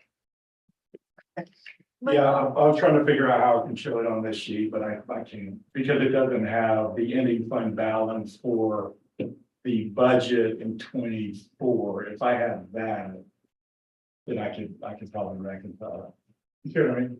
I do, yeah. And now I think we understand that you're projecting based on what you think we're gonna, or what we've actually seen happen this year. Which is really helpful, and that's what you should be doing. Question though about that though, if this sheet that we're looking at has a carryover to next year of 98, or like we started this year with 9.8 million. Will the carryover to next year be way more than we're projecting? And will that make that 78 million be more like 83 million? No. So I get it. I would rather do it next time and Let's do it next time. show you with But- logic instead of mine, If we're just on gonna, the spot logic. to get the it. big picture, just in words, not numbers. Okay, Well, I mean, right now, we have a lot more money next year, like we're projecting a fairly. Well, is that right? we are, And our intention is to. Build this healthy reserve, for the most part, that's Right. like the headline of this conversation, probably. We have more money and we're spending more in the next year too. Okay. we are. I mean, if it helps a little bit, I mean, the difference. So. Our ending fund balance with what we thought it would be 12.9 million, right? Based on our budget in 23. Our ending fund balance would be 9 million. So 16 minus 4.4 minus 3. So that's, you get a pretty low number. And that's why instead of hitting this, you're hitting a gain and then you're hitting another gain. Does that make sense? I think it's partially weighted. You know, as you say that, Aaron, I think one of the things we could also do next time is go back and what is the meta, what are the key takeaways? And we come out with 4 or 5 bullets. And we can do that as well for next time. What are the major points in words? Because I prefer words. What are the major points bulleted that messages we should take away from this?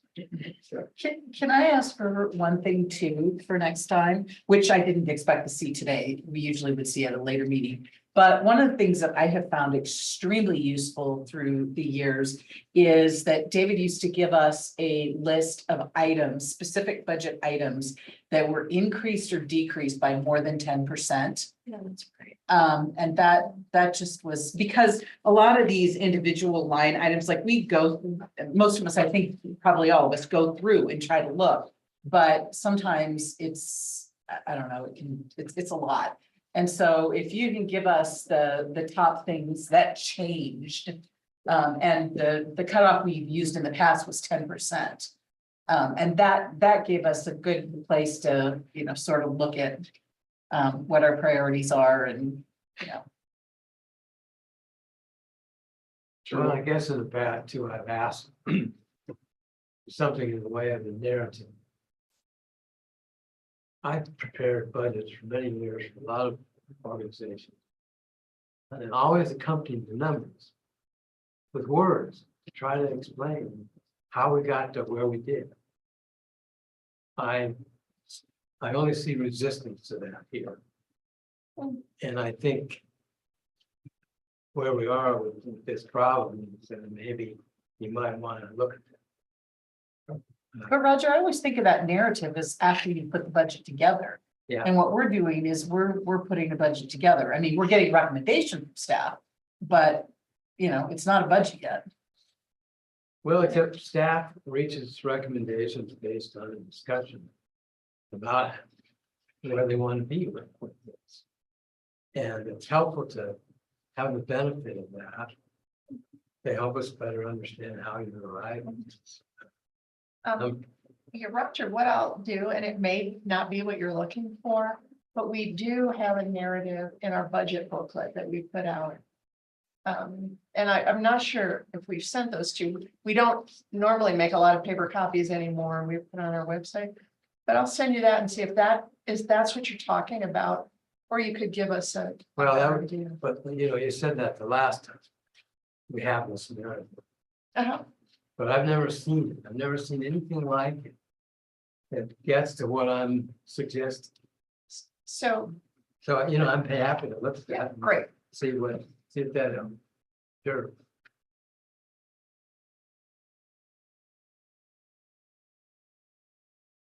Next slide. So these are all the interfund transfers, and from what I understand, you typically get this in your packet. But I didn't realize that I was supposed to do that, so this is just a summary. So transfers into the general fund, again, are those from those funds, non-general funds that have an excess balance, okay? So I looked at the activity, I looked to see what kind of beginning balance they had, and then I decided to make a transfer to the general fund. For the transfers out of the general fund, these are typical transfers that we make out to non-general funds to support the activity that they have. And it's pretty consistent from year to year. Michael, I've got a question, because I've been thinking about this for a time. And for as long as I've been here, because I was on the budget committee for several years before I was on the board, and we've always done these transfers, and I appreciate the logic, and we talked about it at the retreat last fall, of having the separate accounts, because you can track and you can make sure that the money that's generated by here is spent there until we want to take it and move it somewhere else. But the piece I'm wondering about now is, why do we now automatically move it into the general fund? Why not move it into our reserves? I thought about that, and I think it is because there's pure transparency. That you see exactly what we're doing. And just because it goes into the general fund doesn't mean there's authority to spend it. Because it's not, we only appropriate whatever we show in the budget as our, yeah, okay. Okay, so this is expenditures by function and expenditures by object classification, salaries, payrolls. So the biggest change, or one of the biggest changes in our budget, was actually salary increase and benefit increase. The only things that we approved through the fiat budget process were 4 positions, which includes a web content manager, a payroll benefits position, a LGBTQ plus coordinator, and an ADA position. So it's 4. We had some other major expenditures that we needed to improve. Utility increase, $560,000. And that is because we have not increased that budget line item for a number of years. In the last couple of years, our utility increases have been huge. For all of us. They've all been huge. Well, that's kind of interesting. There hasn't been any changes in utilities? Huh, okay. Yeah, Yeah, you would think they would just at least take last year's and allocate it, or whatever. Salem says is okay for PGE. but remember the process I talked about earlier is we do a budget roll. So when we roll the budget, we increase payroll and we increase benefits, and everything else stays the same unless you ask for it through the fiat process. Is that the best way to do it? Probably not, because you're going to see increases by inflation, right? But that's how we do it. Lori, did I say that right? Yeah. Or Alicia? And I would say that has, except for one attempt we had at my last institution at zero-based budgeting, which was not successful. That is typically what community colleges.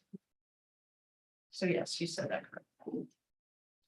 A couple other things that we're spending money on is, like ITS disaster recovery fees, which are 70,000. Tech renewals, just to renew the fees for all of our softwares, 200,000. And then on some of the capital that we approved is an ITS data air unit, which will basically make sure that our servers are cool. And some of the facilities deferred maintenance that we agreed to do in this budget are the elevator modernization. So we have a library in Boyle where the elevators, you can't get replacement parts for it. And so the regulators know about it and they said, you need to get this done. So that's 527,000. We're gonna do the MODOC boiler, that's 380,000. So we're catching up on some of the deferred maintenance. And then we're going to spend 82,000 to do the engineering on the HVAC at Science and Health, which needs to be done probably the next year. So our spending by category will remain pretty steady from year to year. I don't really have a lot else to say on this slide. So our overall approach is to be conservative, both with our forecast, with our budget development, try to provide accessibility and affordability to the students, which I think with our tuition increase and no fee increase, we're doing that. There's some opportunity to use grants, so we look at that when we're actually looking at a request. So we're asking people to go look at grants, we're asking people to pursue on even some of the major deferred maintenance items, if there's a grant available. And then we make needed investments. And I think, you know, one of Lori's big goals was to make sure we're competitive in terms of wages and that we keep facilities maintained and that we have the best technology here for the students and staff. Budget message. I like it. I do like that too. And I'd say because Laura's back there and I think she wants the best technology, but also the safest technology. So a lot of our expenses are cybersecurity related. It's worth it. It's worth it. Oh, totally. Yeah.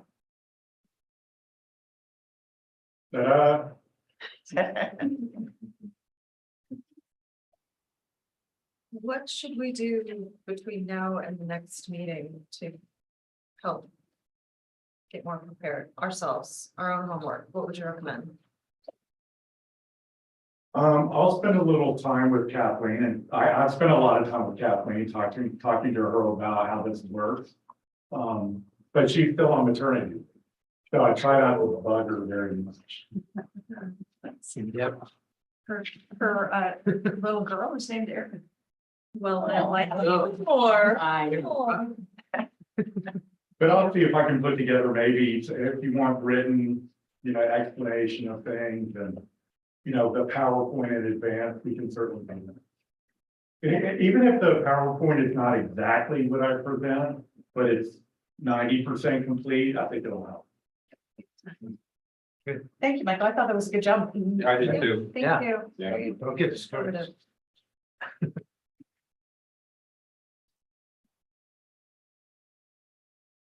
You know,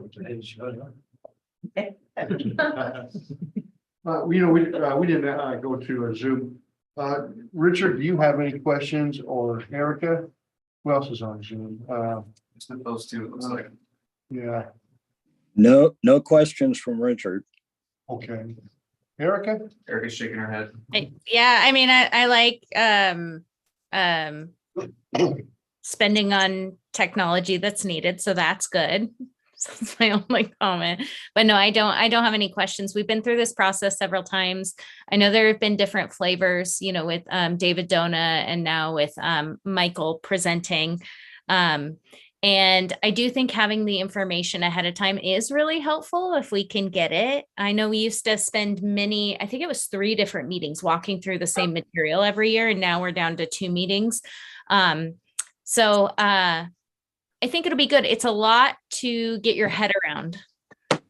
There are a lot of items on that budget. So thank you, Michael, for talking to or not talking to Kathleen, whatever she needs, and getting back to us.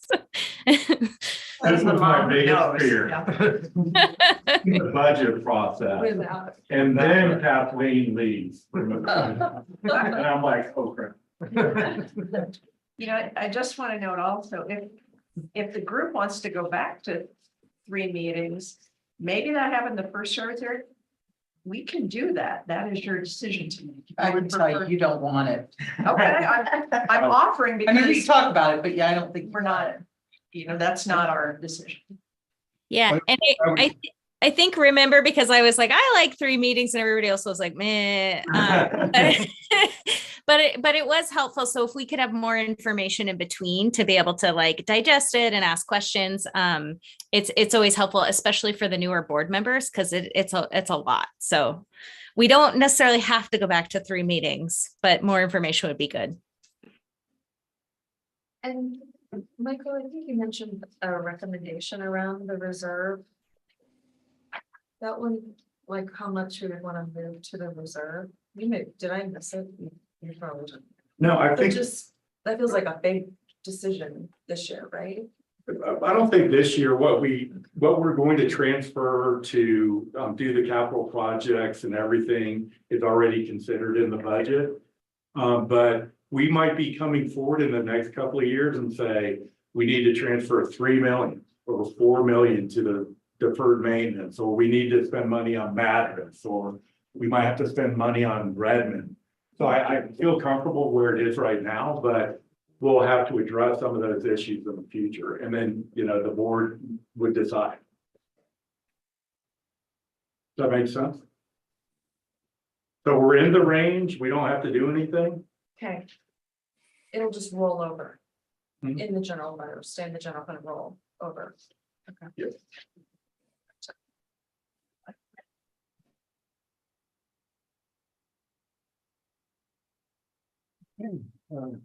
So Debbie, you're the chair of the budget committee. Is there any other items that we need to address in regards to the budget committee? Not that we're taking over, but. No, it's fine. I'm a trainee. Okay. Okay, well, let's go ahead and close the budget committee. Okay.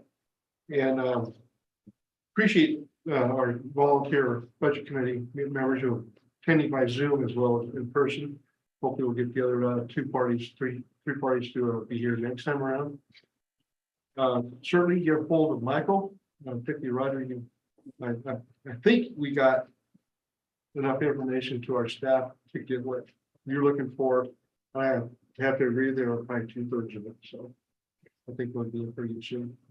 So you know, any of our committee meeting members as well as our board members, get over Michael and Lori. If there's something that pops up when you're driving back home tonight, or you wake up in the middle of the night saying, oh yeah, this is what I need to know.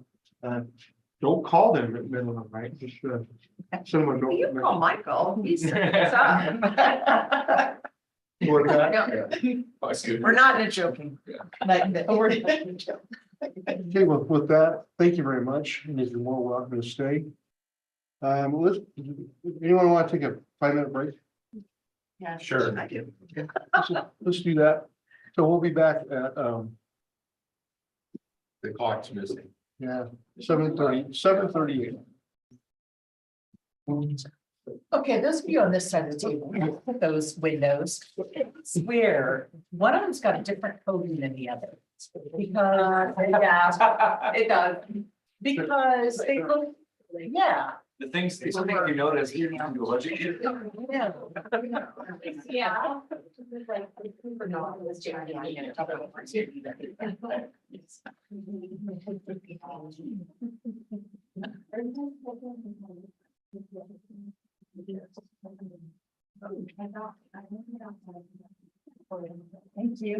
Thank you. Thank you. See you. Roger, I've been trying to think of where we've met before. Yeah.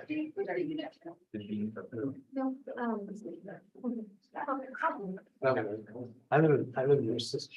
yeah, sisters. Have you lived out there a long time? Thank you, that would be helpful. Yeah. I used to, were you involved in city government in sisters? Very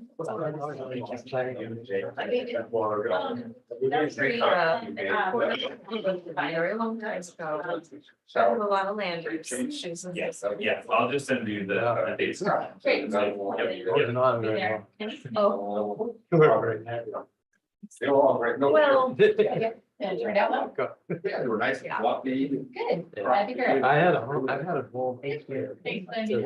mhm. I was in Chicago. Oh, okay. So, Can I offer anyone a cookie? Yes. you know, You can have it. You're really like, no, I can't, you, all you, do it. Oh, you were the, sorry, that's a problem with being deaf and one ear. You can't hear stereo, so I can't tell where like sounds coming from. Whatever it is. Yours is your left ear? Yeah, I'm good. Yeah. You guys need to set I could hear you right ear. It literally never gets used. I know, that's what I do. I usually have my husband have part of it because it doesn't work if you have one of them out.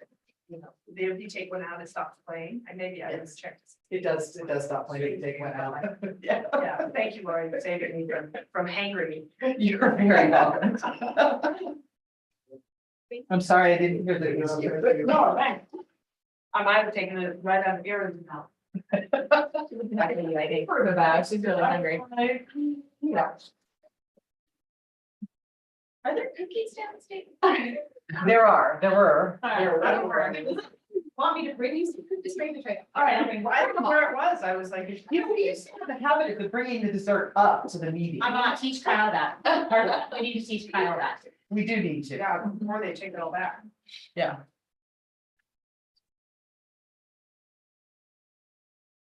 Joe, do you know who was requested something from us?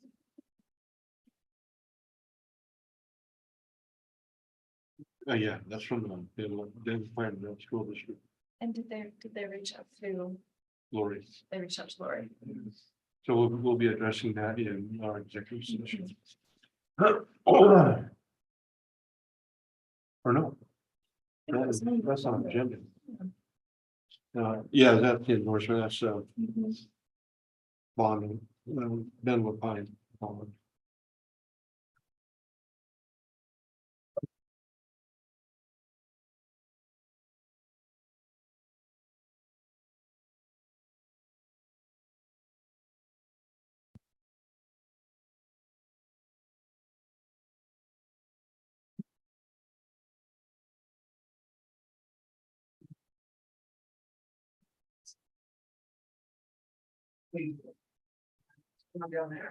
Someone scared away all the cookies and all the food. You want, I didn't take a bite. Yeah, we're gonna ration. For everyone. I have two in my desk that are really good. Fresh baked. I cannot eat the president's cookies, but. Please, for the love of God. Jen, think about it the way my kids start. It's not mom's cookies, it's the purse cookies or the car cookies. That's cookies. These are death cookies. They are, seriously, they are cranberry oatmeal and they are wicked good. All right, I'm bringing them. I think the cookies are still downstairs from dinner. No, I. They're not, just, see what looks like. Oh. I like Karen. For future reference, Yeah. we do have, we have an official policy that when the dinner is over, or at least when the meeting starts, that the assistant to the president brings the dessert back up Yeah. here. Forgot about that. Yeah. You can do it, you just have to be careful. You talk about desk cookies, I had, when I had the kids around, I had my garage cookies, because they didn't know they were out. Yeah. My daughter said, or my sister said that her daughter recently said, Mom, I found your stash. And she said, she's like, I don't know which one. So I said, what are you talking about? Which one? Yeah, she's like, let her know that there's more than one. There's only the one she found as far as she knows. My sister Mary made some cookies for a camp trip they were going on, and she made them a week before. And Dennis knew that she made those cookies, and he was looking all the doggone house looking for the cookies. So they get out the camp, and she pulled out this nice container of cookies. She said, I knew you made them. I could look for them for a whole week. And she says, well, I hid them in the vegetable tray. Mary said, right, she said, when I said that, it's like, no, I just gave that away. Now that's no longer a good hiding place.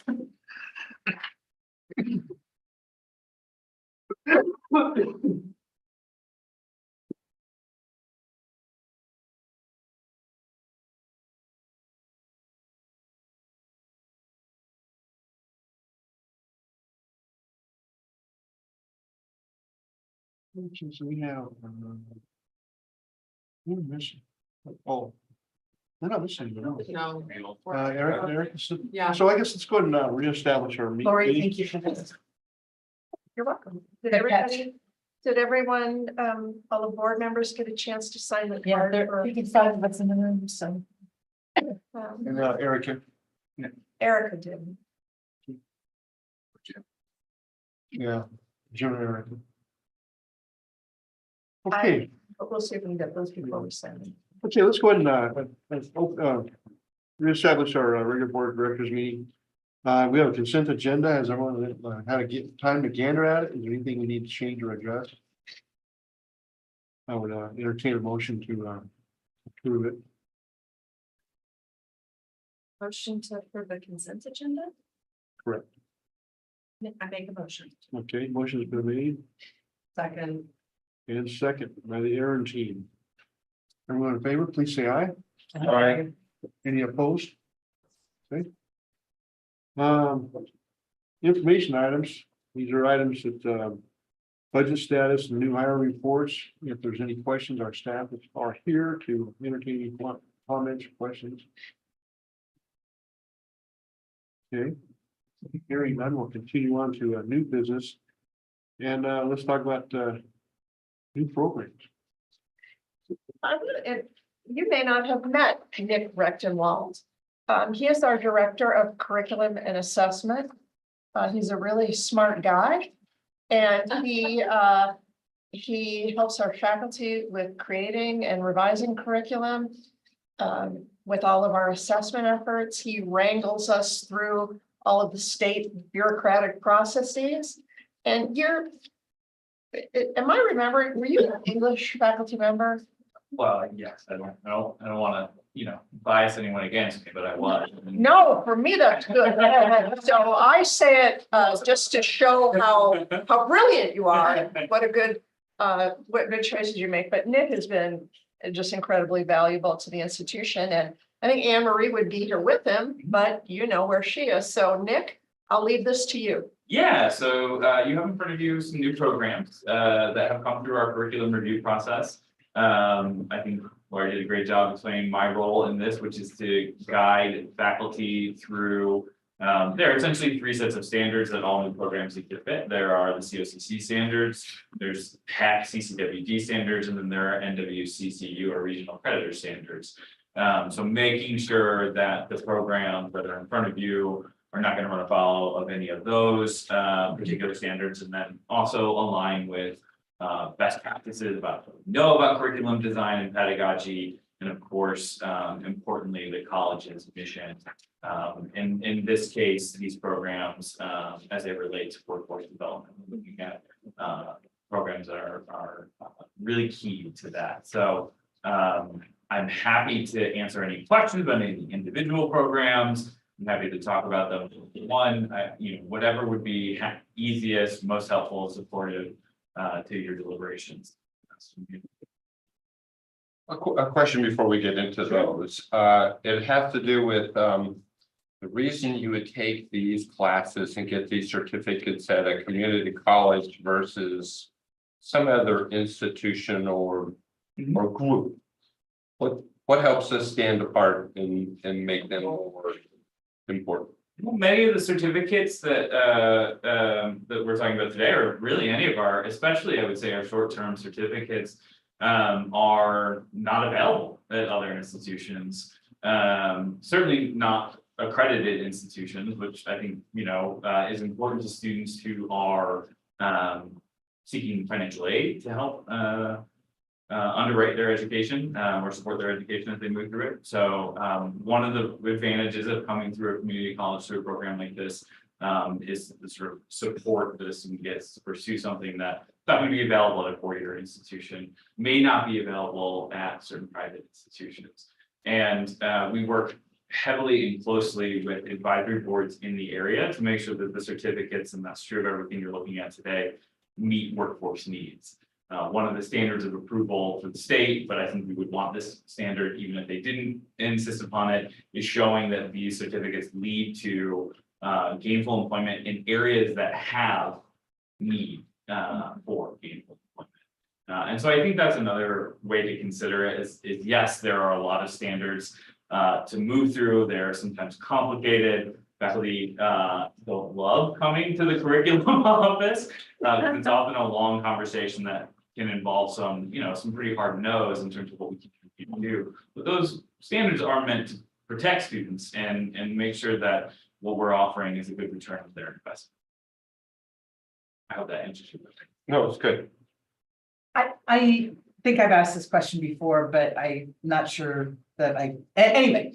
How do we make sure that the courses, or well, maybe not the courses, but the certificates and the degrees that we're adding, are responsive to the needs of our employers and what our residents want? Like, how do we make sure that aligns? So you cannot get a program approved through our curriculum process without an advisory board.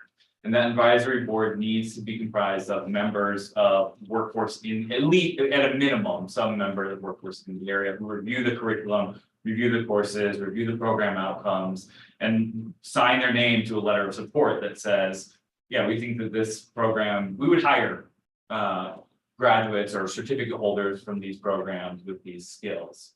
If it's not a certificate like the biology one.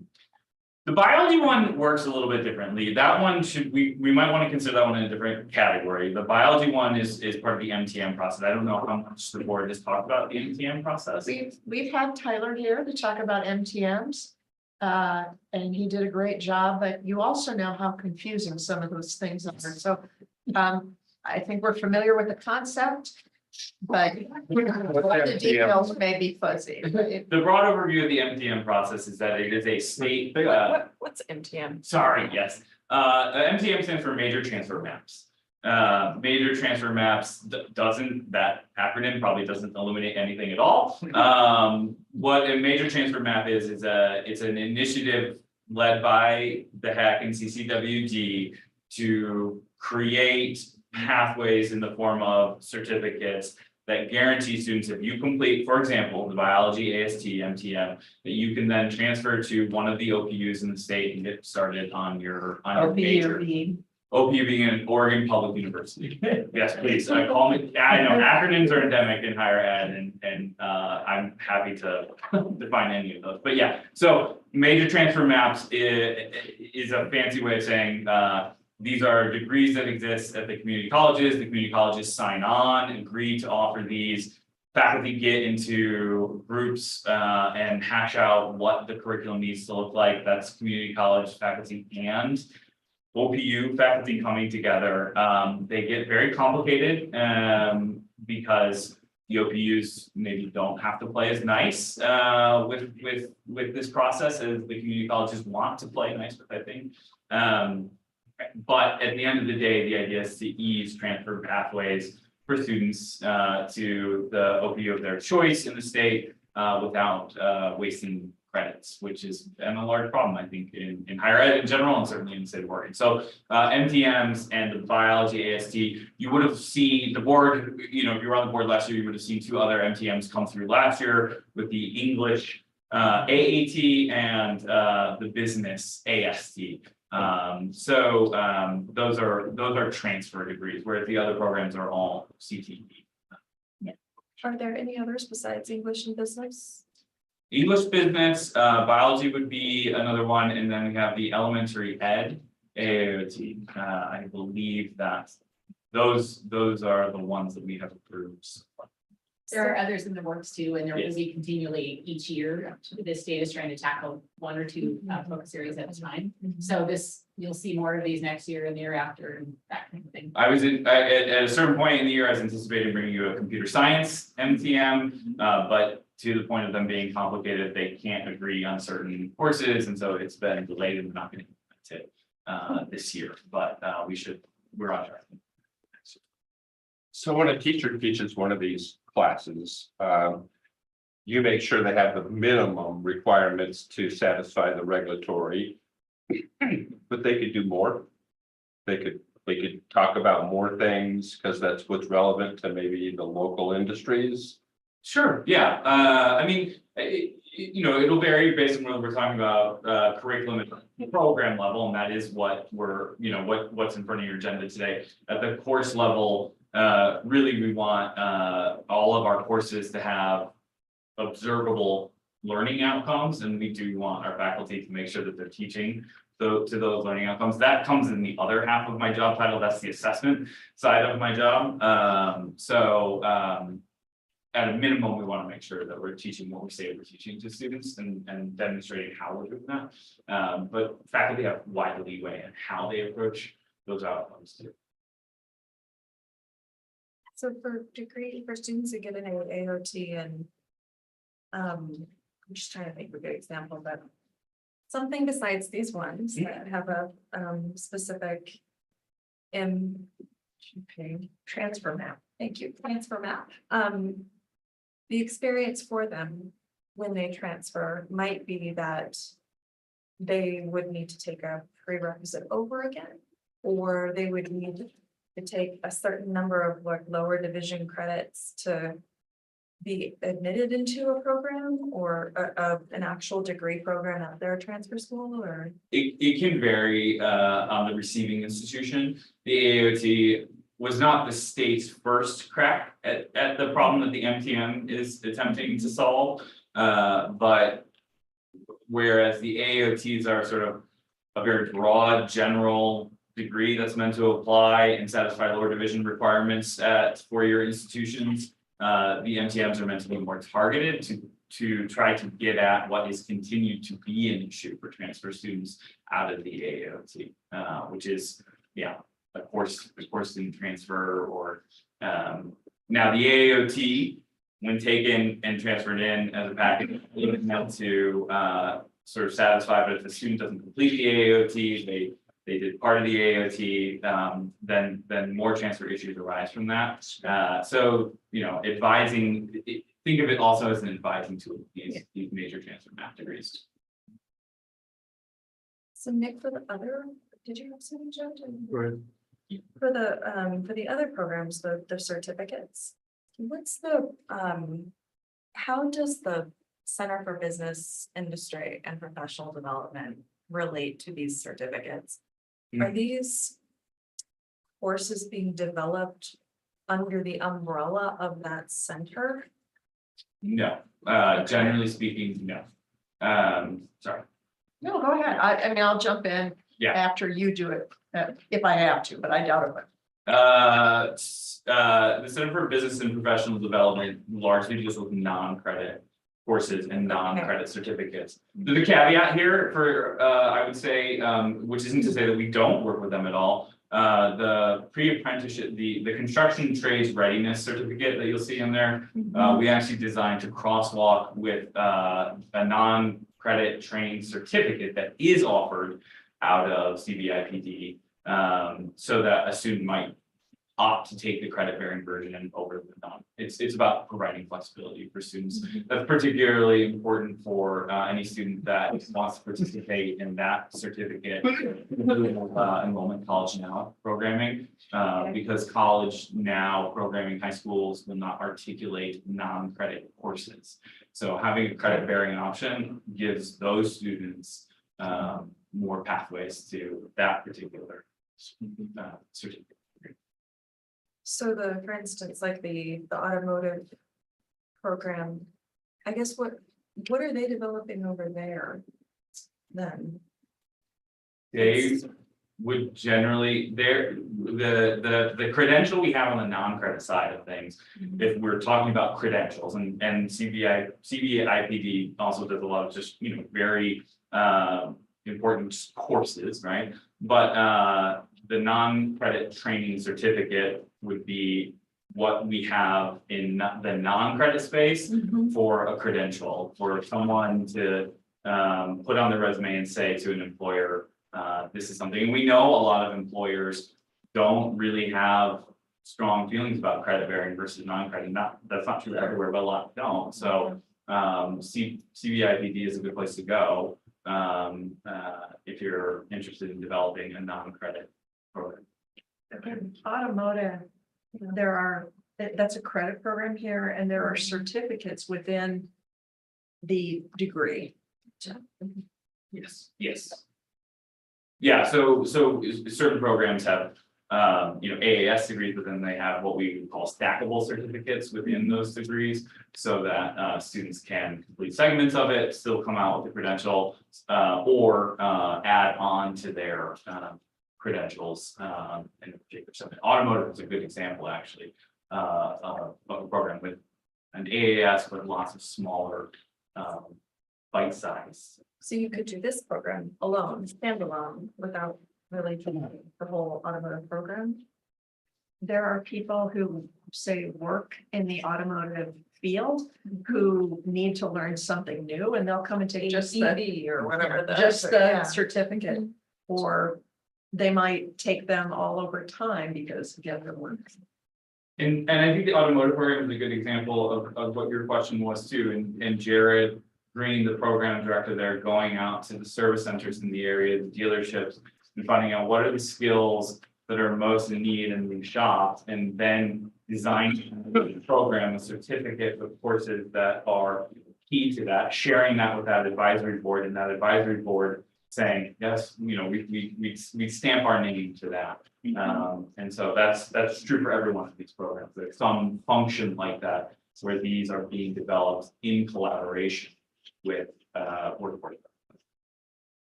I only have one more question, I promise.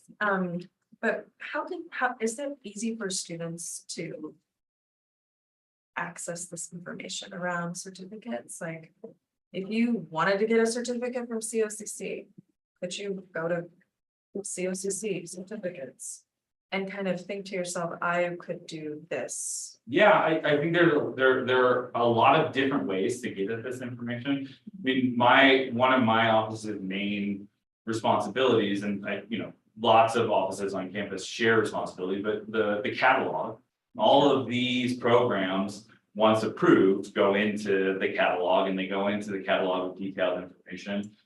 Jen's team has been working really hard on doing these excellent webpage revisions, transformations, making those more student friendly, and adding in information about career prospects for students that go beyond what's available in the catalog. So I think there are multiple places where students can access information about these programs It's also, Erin, a big part of our new student communication planning as prospective students come in, they get some kind of like you dribble out information and the bigger stuff at the right points and times. And so they get some basic information to get started. Once they get further along in the process, they get something else. When we get to the advising point, we have an online degree audit tool that lets students run what if scenarios. So what if I signed on to be an automotive major, but instead I'm interested in early childhood education? What would that look like? And we have a system that automates that information directly to students, and they're taught all that as part of the student onboarding process.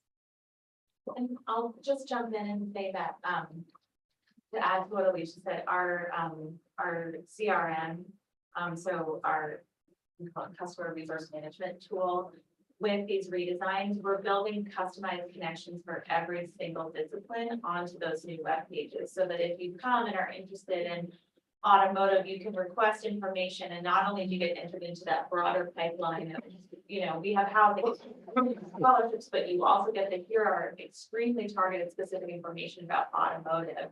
And then to Nick's point about the catalog, all of our new academic web pages use the catalog as the only source of truth. So it's connected directly to that place. So as these are added in real time, they're added in real time. Well, not real time, I think my website are all over, but within 48 hours of the approval. And so that we try to do that. The other thing we've done is that we've switched our website search to Google. And we've also done a lot of back-end SEO work so that we've tried to make our website more user-friendly. So the student at any place on the website, if they search those things, while they're on our website or somewhere else in Google, or they can come to that more. So we're approving these and then they go to the Northwest Area accreditation and stuff after we've committed. They go to CCWD for HEC approval, and then after HEC approval, NWCCU. And NWCCU is not really the final stage of approval, and once it's approved, then it needs to go to the Department of Ed. But that's more for financial aid eligibility and ensuring that they meet whatever financial aid rules are in play. Right? And that's a 6-month process or a year and a half or what? If we get these approved by the HEC in May, as I'm hoping that we will, then they should be through the whole process, meaning reviewed by the Department of Ed by September, and when students might enroll in these programs. So we can't control the timeline, but that's a rough. But we're planning on them approving because we're gonna have them in our catalog. Yes, if I've done my job right, there will be no snacks they're here to you. I have hopefully done my due diligence. Can we approve these all in one batch by naming each one? That's my preference unless anyone else wants to do each one. No. I'm Mr. Fast Track, so. Yeah. Please do so. I guess I'll do the motion, but before I do, is there any more? Is there any other questions in regards to any other program? We've had 2 or 3 of them addressed. Let's make sure we got everybody covered. Okay. Any programs anybody wants us to do separate? Then be it resolved that the Central Oregon Community College Board of Directors approve new certificate of completion in construction trades and apprenticeship readiness, a new certificate of completion in automotive maintenance and light repair, a new Associate of Science transfer degree in biology, a new certificate of completion in foundations of licensure in education, new certificate of completion in medical coding, new certificate of completion in STEM and early learning. Yeah, that's all. That's a lot. It was a busy curriculum season this year. Great job. It's so cool to see it all. Okay, well, the motion's been made by to approve all these programs. Everyone in favor, please say aye. Aye. Any opposed? Okay, great. Thank you very much. I appreciate it. Thanks for Thank you. the presentation. Okay, let's go on to tuition and fees. Fun stuff. We'll just be real brief since Michael spent quite a bit of time during the budget meeting on it. But each year I bring a student lens to this discussion, and Michael or his predecessors bring the budget and combine recommended tuition that you see before you. From my perspective, from a student lens, modest increases like this help ensure that we maintain the quality of our faculty, the quality of our wraparound support services, many of which you've heard about in recent months. Access to technology that's needed for students and employees to be successful and secure. Due attention the last few years on that part of things. A really critical part of ensuring that we continue to be a great college that we are.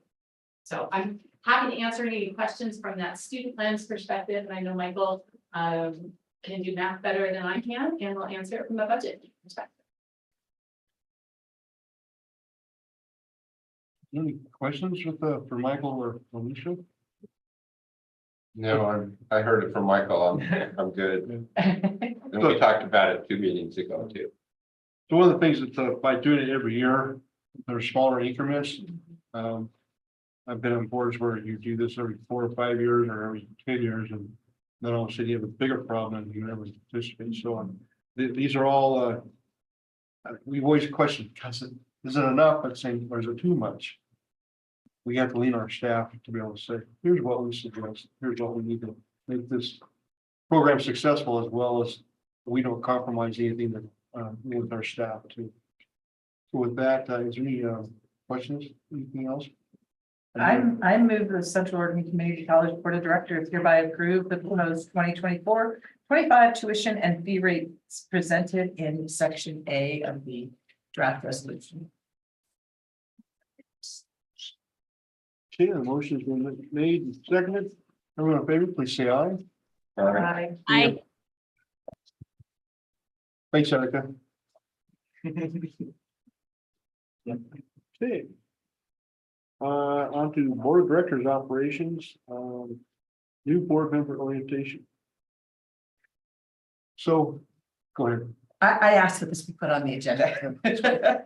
So we have talked about this for a long time. Erica has really pushed us and we've said, yeah, we'll do it. We haven't done it. And as a result, I think we've done a great disservice to our new board members in not providing them with a formal orientation. And so I would like to propose that we add a new committee, which is the Board Orientation Committee, so that there's a specific place that this resides. Because there are various places in our policies that discuss orientation, but there's not a clear, like, here's what happens. And I'm gonna make a motion to adopt that, and it'll be up to you as the chair to populate it. But I will suggest that Erin and Erica would be terrific members, and I think they're both interested, and we should have a third member, obviously. But I would recommend that in fact, here's my motion. I move that we adopt a new board orientation committee and request that it put together a draft charge and a set of guidelines on what orientation should look like for consideration by the board. Second, Okay, well, let's have a discussion on this. it's the time for it. Yeah. I agree with it totally. I hope that we utilize OCCA and even that ACTP to get their, I'm sure there is a templates out there that we don't have to go reinvent the wheel. That, the folks who are on this committee, doesn't come back with a 20-page draft and we're supposed to make something out of it. Joe, can I just say that Erin actually already volunteered to go and do some research and put together some. Problem solved. Yeah. Okay, great. Sorry, I should have said that. No problem. It's late. Well, and I'll also add that, I've been through county college and one at state level and local and those kind of things. They bring the whole organization to you really understand it. Now, Erica and I went through the sort of orientation and we did fiscal and we did some other things. But we didn't touch library, we didn't touch a lot of things the college does to give us that basic understanding of it. And, it would have been real helpful to just have it be a little more robust than we did. Is that true, Erica? yeah, except for I'm finding out that we had a pretty robust orientation, Alan. So. Oh, okay. So, but to the point of, right, it's hard to, if every time that there are new board members, to remember what to do for orientation, if you're just remembering from, off the top of your head, we're going to miss things. So I think that's why having the structured approach, creating what the orientation will look like, and then on a yearly basis, reviewing it and ensuring that everything is still up to date, or looking if there's anything we need to add in, we'll create a standard process. So moving forward, we won't have to just remember, we'll have, our standard process that we can update and then orient new board members. But I would love to, I love learning about the library, love libraries, so. Library is going on the oriented. Yeah. I think we just touched on a little bit, maybe have, being able to create almost I think a handbook is the wrong word. It's too big a word. But some sort of document that is hey, welcome to the orientation, and then we can have that structure and also some of that consistent info. It doesn't change, it can be updated. It's helpful. Be helpful. I think I got a 3-ring binder. And I hope I didn't throw it away.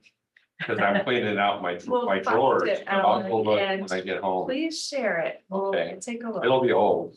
It's very fiscally responsible of you to donate. Okay. So the suggestion is we have 3 members from the board. We have part of this project. Like to be able to, at least the two parties at this point. I mean, Ellen, are you interested in doing something like that? Or what about talking to Jim? Jim would be a great resource, and I'm sure he's done that enough in the police world.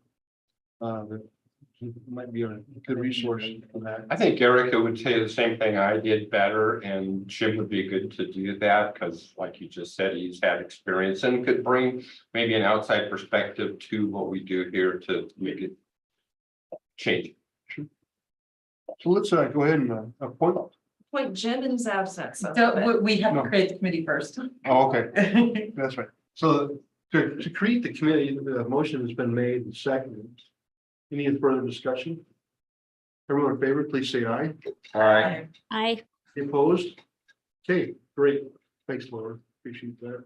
I think, right, because Jim's not here, so I don't feel right about appointing him to a committee if he didn't have a say. And then also, does Aaron Mers have any interest so that we can, I don't know, maybe we can have a conversation offline, or Joe, you can have that conversation since you're the chair. Yeah, thank you. I'll politely decline, but I'm Okay, happy. there we go. Participate in conversations, absolutely happy to, but not be. Okay. So you can appoint the 2 and then talk to Jim. and- Yeah. We do. That's great.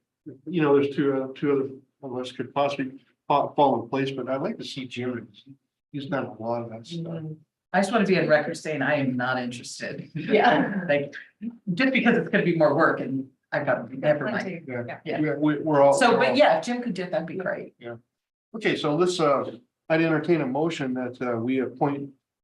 We don't need a motion as chair. Under our policies, you appoint. Okay, so I'd like to appoint Aaron Foot Martin, and then Erica, and I'll talk to Jim. And I think he's on vacation now, isn't he? Is he on the other? See if he is. Yeah, he's another. So I'll email and talk to him about it. Joe, I'd suggest that you make Erica chair since she already has started the thinking on this whole process. Okay. If she's willing. I already have an outline in my head, so we can fill it in. Well, that'll be an easy railroad. Great. Okay, so we're gonna appoint you chair, Erica. And then, like I say, I'll talk to Jim and invite him to be a part of this. Okay. Very good. Endorsements of bonds and levies, Laura? So you guys may know that the K through 12 schools here, Bendel Pines School District is going out for a bond. And they have asked for our support, and they specifically asked Lori if she would, write something, and Lori can't because, and this is something that I think a lot of new politicians run into, and I think, or new public figures, and I think that's what the school district asked. I think they didn't realize. And Lori immediately was like, wait, that's political activity. I'm not sure I can do that. Consulted with our lawyers. In fact, no, she cannot. She is a public official, cannot engage in political activities. We are not public employees. We are elected officials. We are permitted to engage in political activities. And I know at some point we will want to go out for a bond, and we would appreciate and hope that the folks on the school board would be supporting our measure, because what's good for us is good for them and vice versa. And in particular, my understanding on their bond measure, it's this going to be largely focused on CTE, or at least there's going to be a big component. It's pretty broad when I reviewed the whole thing. But it's certainly a part of that. And by the way, the reason I'm bringing this to you is because Lori had talked to Joe and me about it, and so. And I had a particular interest in it because, anyway, it doesn't matter, lawyer and me, And so we had asked Mark and Paul if there was any reason why we as board members could not issue some sort of a statement, pass a resolution, anything like that.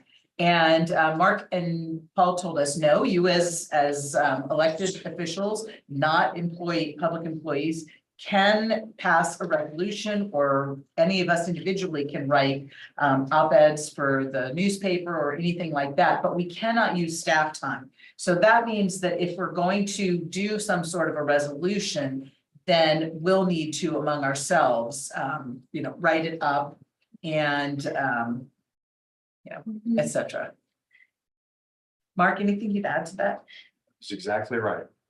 And it will come, the endorsement will be from the board, not individual board You can members. do it either way. Both. So Either you or. could, Okay. individuals could do it and say as an individual, or the board can issue a resolution that you're going to make a public statement on behalf of the college.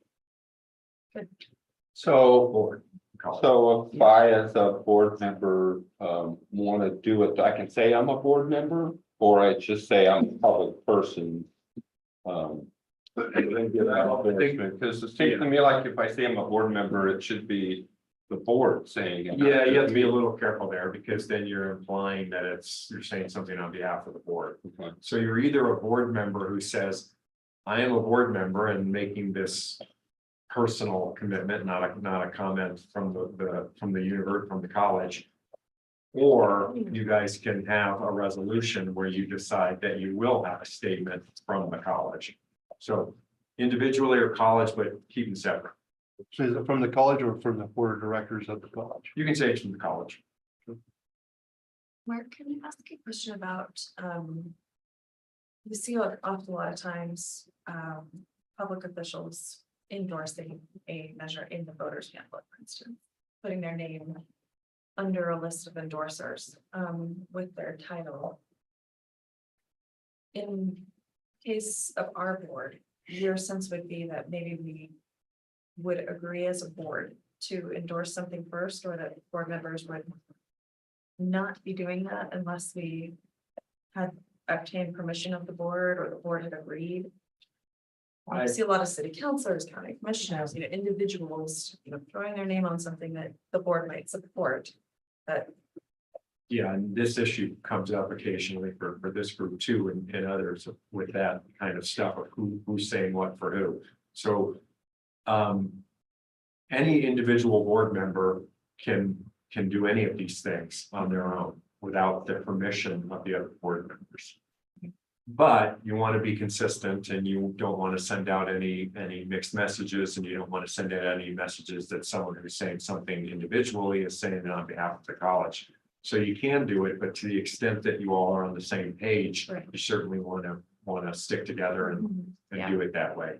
I mean, personally, this is not I'm not saying you have to do it this way, but it seems to me that if you do it, you probably should do a resolution that the board of Central Oregon Community College supports the bond measure. And you can even comment on some of the things that are important to you in it. Because I think there were some things that they wanted the college to kind of say, these are things that we need in our communities. These are some programs and some things they're seeking funding for. If you want to go that far, you can. You could just generally say it, or you could say, we support it, and specifically, there's some really neat things in here that we think are good for the community. Lori, any thought on that? I don't think, Jen, they really suggested specifics. They wanted support for the whole thing. We, Jen and I, were focusing on whether that would be CTE, since that's a really obvious connection, and we were already thinking about what's a reasonable connection for the college to have with that levy, and support of that endeavor in particular would resonate with us, but they didn't request it. Am I correct, Jen? Yeah. Mark, can I also ask a question? If the board were to issue a resolution as a public employee sharing information, I can issue a press release about that resolution. Yes. Okay. Factual stuff. It's a very good question. And so, We could even direct you to do that. She's paid. No, we couldn't. No, no, and there's a, Laura has a really good, like, what the things we can and cannot do, ask any of us to do, which is very helpful. well, Yeah, but I wanted to clarify, if you all pass a resolution that has language in it that is not just factual, but is supportive, I can reproduce the language of that resolution as a press release, because that is exactly. Yeah, it's interesting because you're just giving information out, but if somebody points to it and says, well, wait a minute, isn't that spending money of the public entity to support something indirectly? So. using an employee. I think I'm gonna get back to you tomorrow on that. Because I think that you'd probably be okay, but you might not wanna go there just because it could cause someone to raise an issue. I mean, if ultimately you're fine, you're just getting close to that line. And I share that only because my question to you then would be, Laura, is, what do you do once you pass a resolution? And I communicate that outward in a way that is. I mean, we'd obviously need a written copy of the resolution. And we could send that to, we as board members could then send that to And the, I actually think that's where I'm leaning right now, is that you're probably gonna have to, you guys are gonna have to do it on your own, and you can't even have us help, because then you'd be using. yeah, no, we So would be sending You it guys to would do the, that on your own, and you'd send it we out, send it to the school district or to, you know, because well, not to the school district, we send it to the board of the school district, right? Because the school district can't engage in politics either. Yeah. Press No, release that- or that- endorsement? come to think of it, that would be spending money on it. Here, we do it because there's kind of nothing else you can do. You have to have a meeting and you have to notice this meeting, so they're gonna say those are incidental. But I think the minute you go and you do something and you put the press release out on behalf of the college, I think that could be problematic. And I just, to clarify, I wanted to ask that question so that you all had a sense of what we could and couldn't do following the resolution. And Paul might have researched that. I just kind of helped clean up the memo at the end, and he couldn't be here tonight because he's flying back from Seattle tonight. But he might even know the answer to that. So I'll check with him and I'll get back to you guys tomorrow. So what I'm hearing basically, we as a board need to write it all up. Make sure you got the resolution that we passed tonight. And take what we agreed to on the letter and sent directly to the board of directors of the school district. And not include anybody else from our staff or the public. That's another way to do it. Just don't do a press release yourselves. Just give it to Ben Lapine and let them use it as they see fit. That's what I was thinking. But I think if we're gonna do it, we need to do it tonight because isn't the measure in May? When is the election? You mean do the resolution tonight or write the endorsement tonight? No, we can write the endorsement. We can't write the endorsement. I think we can move tonight that we support. Okay, I'm just thinking out loud. This is not a resolution yet. We can move that we support the Ben Lapine bond measure. And that we encourage voters to support it or something like that. As you know, as good for our community, good for education, good for our community, something like that. So to answer your questions, right, just you're gonna do it tonight. You're essentially writing it tonight because you're not really gonna create something later.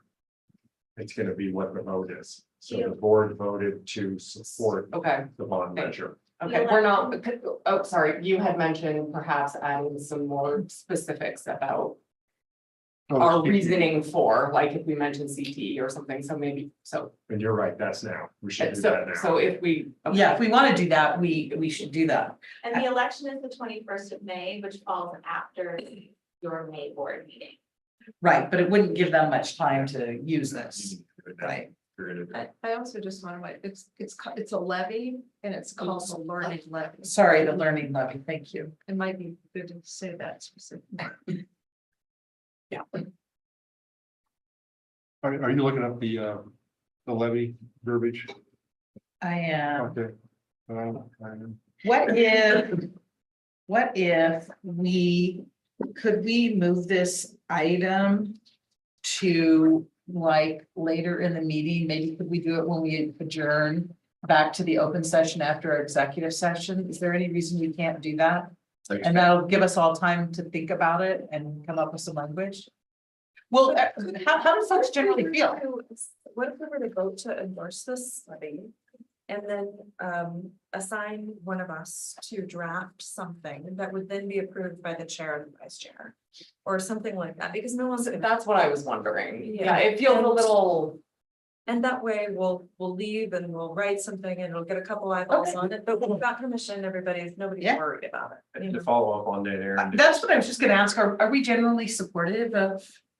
And by the way, there are two possibilities. As you, in our first paragraph, we said you can either do an editorial, which of course then would require us to write something up. Right. Or you can just do a resolution of public support.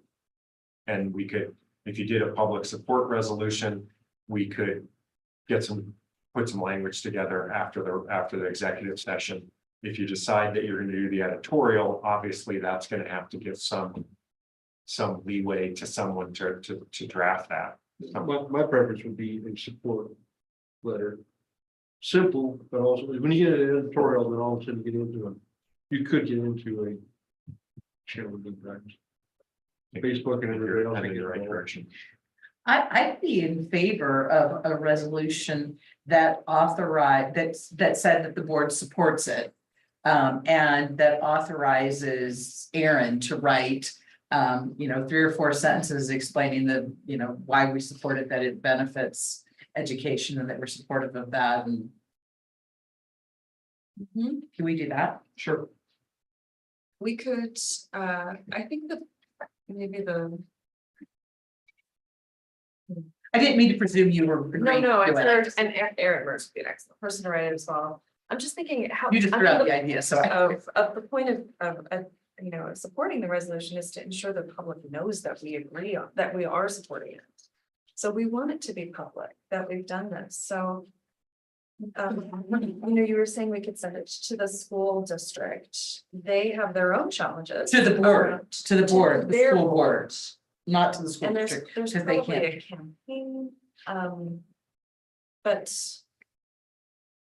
I think some agreement that we all support it, we endorse it, and we want to write something and send it to.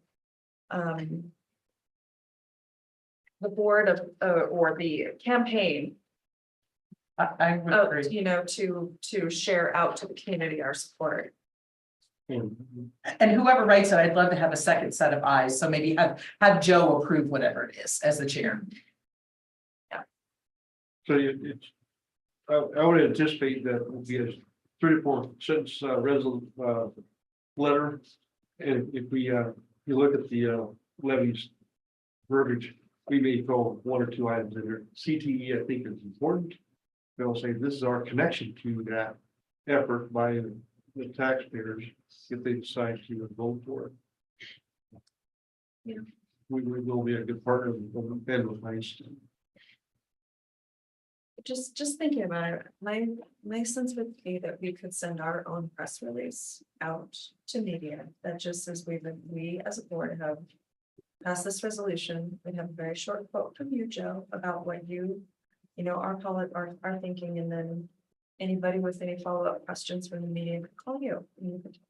Well, you don't like, I wouldn't know anything about the levy or the details. I think it's go to their website. I'm sure. they have- Yeah, and this is actually great. They've got a summary and their main, if you will, Rogers budget message. The highlights, they're protecting and maintaining class sites, strengthening and adding CTE pathways, recruiting and retaining teachers and support staff, increasing advanced academic offerings, improving support systems for struggling students, and enhancing elective offerings in music, art, technology, business, and world language. So many of the things which will help to provide a better pipeline of students to us and more prepared students to us. So the 2 that I picked up out of CTE pathways, the advanced academic. And improving support for struggling students, right? Students who do better are more likely to be able to continue on. So that'll be the 3 that I would put in there. whoever has the wordsmithing, which is a lot better than what I could come up with. I'm glad to read it, review it.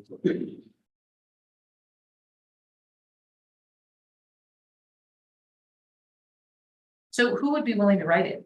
Either of you guys? Well, are we writing just a short letter of endorsement that we're sending to the committee? That's what I- supporting Levy, or are we doing our own? We're doing it, to support their campaign, and it's up to the campaign to leverage our endorsement as they see fit. That's my take on it. It can't hurt, I suppose, something like very brief to send to press, but I wouldn't editorialize it. I would say like, this is our endorsement that we, provided to the campaign. I Well, probably would, the campaign, the PAC, whoever's running this thing, yeah, they will take care of that. Yeah. For us. You may get some duplication yeah. with press releases, you know, they're a tool, but I don't think they work as well as they should or they have in the past. I shouldn't say that in front of Jen. So we'll write a short statement, we'll write a short statement of our support. And we will send it to their campaign, and they may use that in whatever way they choose, whether they want to write their own press release, put it on their website, whatever. So I move as a board that we formally support the, what's the name of it again? Wait, look at it. The Learning Levy 2024 from the Ben Lapine, for the Ben Lapine schools. And that Aaron be authorized to write a short statement explaining support, as we discussed just a moment ago, subject to Joe approving the language, and that it be sent to the either the folks in charge of the bond measure, because often there's a separate PAC, or to the school board members, expressing that the board supports the measure for these reasons. So the motion's been made. Is there any other additional items we want to add into that motion? And entertain a second. Second. Okay. Any further discussion? Erica, you good? Yeah, I think I'm good. I think Aaron will do a good job, and I support it, so. He's been clean. Okay. So everyone in favor, please say aye. Aye. Any opposed? Okay. Thanks, Aaron, for writing that. Yeah, we'll make it short, and I'll send it to Joe. Okay. When you do email it to me, could you text me? Because Yes. I'm all over the place the next few days. Okay, on to board member activities. Alan, we'll start with you. March 21st, I went to the city club and listened to Lori talk about the college. It was great. On the 25th, I was on a Zoom with the Oregon Community College Association Budget Committee. On the 4th, I went to Madras and participated in the open house. On the 9th, I participated in the Oregon Community College Association DEI committee. And I also Zoomed this is the Black Talk lady from New York who talked about life. I did that. Thank you. Aaron? On March 21st, I attended the city club forum where Lori was a speaker along with Alan. On April 1st, I attended a Madras fundraising event as the foundation board liaison. On April 4th, I attended the Madras open house. On April 5th, I attended the student success committee meeting. On April 6th, I attended the Central Oregon Chamber Orchestra for the first time. Really beautiful, really special experiences. Glad to see that. And on April 9th, just yesterday, I attended the TJ Cologne Season of Nonviolence event. And I just want to give kudos to Emily Moxley, excuse me. She's the head of library access services, who cold emailed TJ, who is an Oregonian who has a really powerful story. And he agreed to come speak on our campus. And if the recording can be circulated, if y'all can watch it, it was pretty incredible. And it was a captivating whole room of people. It was really wonderful. So congrats to that team. Okay. Laura? Okay, I was trying to find it. March 22nd, had the meeting with you and with Lori. On the 22nd, I also had a phone conversation with Erin Footmarkin. On the 22nd, I met with Erica. On the 28th of March, I had a call with Lori. On the 29th, we had a presidential evaluation committee meeting. On the 29th, I had a call with Erica. On the 2nd of April, we had a policy committee. And on the 2nd of April, we had a real estate committee meeting. And then on April 4th, we had the regular check-in with Joe and Lori.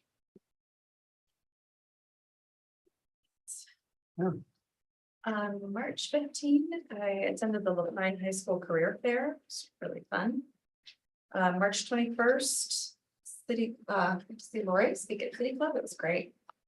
Had a call with Laura on March 22nd and a call with Erin a couple days after that.